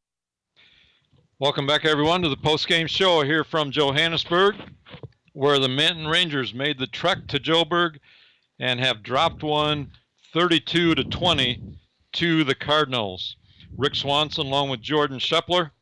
And hard-fought game all night long, but after making the first score, the Rangers just lost contact with the Cardinals and fell too far behind. I want to give you a recap of the scoring as Joburg starts their season 1-0 and Manton begins 0-1. The Rangers started the scoring tonight on a 33-yard run from Jacob Hahn. The try for extra point was no good, and Manton at that point in the second quarter led it 6-0. No scoring in the first quarter tonight. On the very next possession, Johannesburg got a touchdown on a 4-yard run from Sheldon Huff. The extra point was good, and they led it 7-6 in the second quarter. They were able to tack on one more score before halftime on their very next possession when quarterback Marlette took it in from 4 yards out. The extra point was no good, and at halftime, Joburg led it 13-6. In the third quarter, there was one score, and that was a 17-yard run by Finnerty. Extra point was good, and at the end of 3, Joburg led it 20-6. In the fourth quarter, a lot of scoring, 4 touchdowns, 2 from each team. First score in the fourth quarter was from Johannesburg. Sheldon Huff took it in from 7 yards out. Extra point was no good. Johannesburg led it by 20, 26-6. On the next possession, Jacob Hahn had a 25-yard touchdown. 2-point pass was good from Helsel to Regneris, and the Rangers pulled within 12 at 26-14. But on the very next possession, Joburg was able to score again. Finnerty again, this time from 36 yards out. Extra point was no good, and Joburg was up 32-14. And then to round out the scoring, Isaac Radin took a pass from Helsel, 62 yards to pay dirt. Extra point was no good, and that brought it to 32-20, which ended up being our final here in Joburg tonight. The Rangers fall 32-20 to Johannesburg. Jordan, have you got some numbers for us? I do. I'm going to recap the first half numbers just so you guys can remember. At the end of the first half, the Rangers had 53 yards rushing. They were 4 for 7 in the passing game with 65 yards. First half rushing for Joburg was 175 yards rushing, and they were 0 for 3 on the passing game with an interception. Second half for the Rangers, they had 64 yards rushing and 101 yards passing on 5 of 6 for Helsel, bringing the total to 117 yards in rushing for the game, 9 of 13 in the passing game for 166 yards passing. Joburg in the second half, they had 170 yards rushing, and they were 1 for 1 with a 25-yard pass play in the second half, bringing their total to rushing of 345 yards rushing, with 1 for 4 in the passing game for 25 yards. Well, a disappointing start for the Rangers. You certainly want to go out and win the opener, but the Rangers tonight, Jordan, just couldn't adequately stop that Joburg run game. And those of you that might have caught our pregame, it was something that we talked about that I noticed in the scrimmage a week ago that Manton took part in with Harrison, Manistee, and Kingsley, that at times the middle of their defense was a little bit weak. And other teams were also able to get outside off tackle. And boy, against a strong running team against Joburg, some of those things popped up again tonight. And makes it really difficult when you can't stop the run. Yeah, it does, Coach, because what's happening is like if we were playing against a passing team and they were, then you have the opportunity of the ball being incomplete and such like that. But this Joburg team is so disciplined with the ball. Now, I don't think one turnover running the ball at all. Their only turnover came from a pass. Mm-hmm. And I think it was, due to Rangers' pressure, and it was maybe even an ill-advised pass over the middle that Moore was able to get to. But yeah, it makes it tough when you're playing against a team who's got a good running game and a good running back. And if it wasn't Huff, then it was Finnerty or whoever. They were running you down back to back. I mean, to end a high school football game with 345 rushing yards is pretty impressive. It is. Looking on the other side, though, looking for positives, and we talked about this through the game too. I thought this Ranger passing game has some potential. Oh yeah, Lane Helsel throws a nice ball. And he can throw it deep. They had 4 incompletions, Coach. They ended up with 9 of 13 for 166 yards. I mean, and then probably almost 250 yards in passing, but we had maybe, just a difference there called back in penalties. And some of those passes could have been caught. Yeah. I mean, they were within reach, popping out of receivers' hands. There were a couple that were overthrown. I think the only the 2 passes he threw in the first quarter were the only ones that were uncatchable. Yeah. Everything else either hit their hands and dropped it after that. Yeah, I think that's got some great potential going forward this year. That'll be fun to watch. They can open up the offense. They also like to get the ball out quickly in the flat and get the receiver the ball early and give them a chance to run with it. It's just exactly what the Lions would do with Golden Tate years ago. And that part of the game looked good offensively. Yeah, and I think that's one thing that Solani had touched on, is that if you're going to be smaller up front and you're worried about being able to run between the tackles, if you need to get your guys in space, then you need to get the ball out to them. He said, get the ball to the playmakers, get it to our athletic guys outside the tackles, and let them do what they need to do in space. And I think we've seen that tonight. I mean, we had the 62-yard pass just here for Raiden, but there was multiple times that Raiden had the ball and Hahn had the ball, and they were able to turn it up and make good things of it. And we have to mention, which we did a couple of times, we have to mention how costly the fumbles were tonight for the Rangers. My goodness, they fumbled the one on the foot line. I mean, ready to take it in, which would have pulled them back within a score of Joburg, and fumbled the ball out down on the one. Fumbles came at an inopportune time, and you certainly can't have those against a good team like Joburg. Yeah, I'd like to see the Rangers have a conversation about getting back to like the old school football, where if you get the ball, you get up the field and you get the yards that they're letting you get. You do some extra stuff, some reaching for the goal line, some of the fancy stuff. It gets kind of costly sometimes. It's fun to watch, but if you just take the yards that you're given and take the chunks that you're getting, you might have a little bit more success. And those two fumbles came on the first two possessions of the second half, just as the Rangers were down just one score, trying to pull themselves back even with Joburg, but fumbled it away the first two times they had it. Well, Jordan, let's move on. And how about some Ranger game balls for tonight? I come up with 3 Ranger game balls tonight, Coach. I really liked watching Raiden play. I think he's probably our strongest runner on the team, their fastest runner.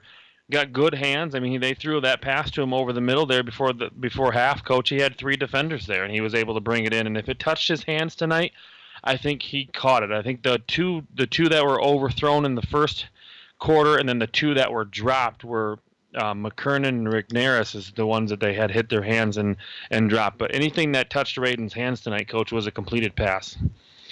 Moore, we called his name a lot defensively due to the fact that he was the one chasing down Huff often because he was getting through our front defensive line. So I think if it wasn't for Moore, Coach, we would be in a different boat as far as it. We weren't real close to winning tonight, but it could have been even worse if it wasn't for Moore out there in the backfield or out in the secondary. Right.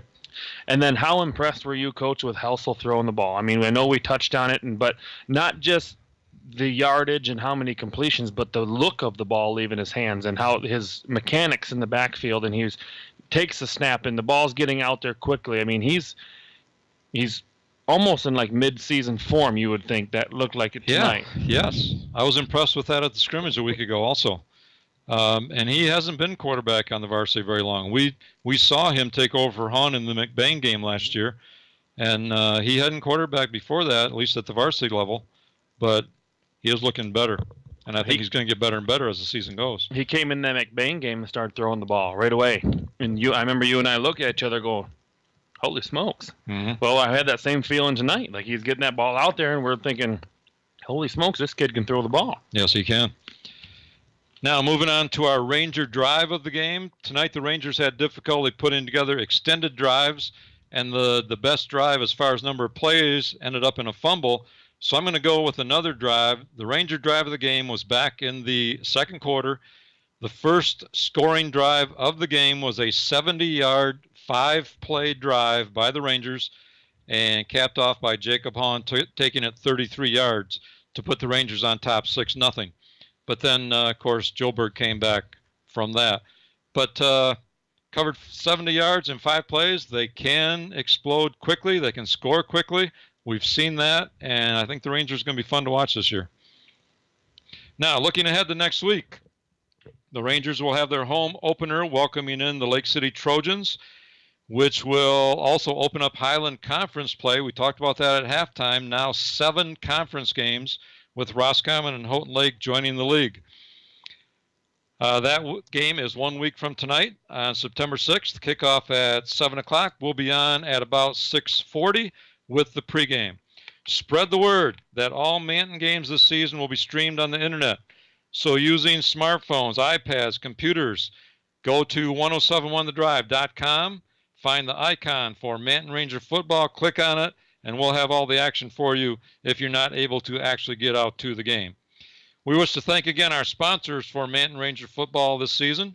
They are Lutke Forest Products of Manton, Cadillac Java, Bostic's Drugstore in downtown Manton, Don's Auto Clinic, High Point Cadillac GMC, Manton Booster Club, the Wexford Misaki Career Tech Center, and the 308 Pub and Grill in Manton. If you get the chance, please express your appreciation of their support. And if you would like to help support Ranger football broadcasts, we'd love to have you join the team. Please call 231-876-1079 for information on how you can also be a sponsor of local high school sports. That's 231-876-1079 and ask about becoming a sponsor. Jordan, I'll turn it back to you one more time. Give me your final thoughts on the night and as the Rangers move forward.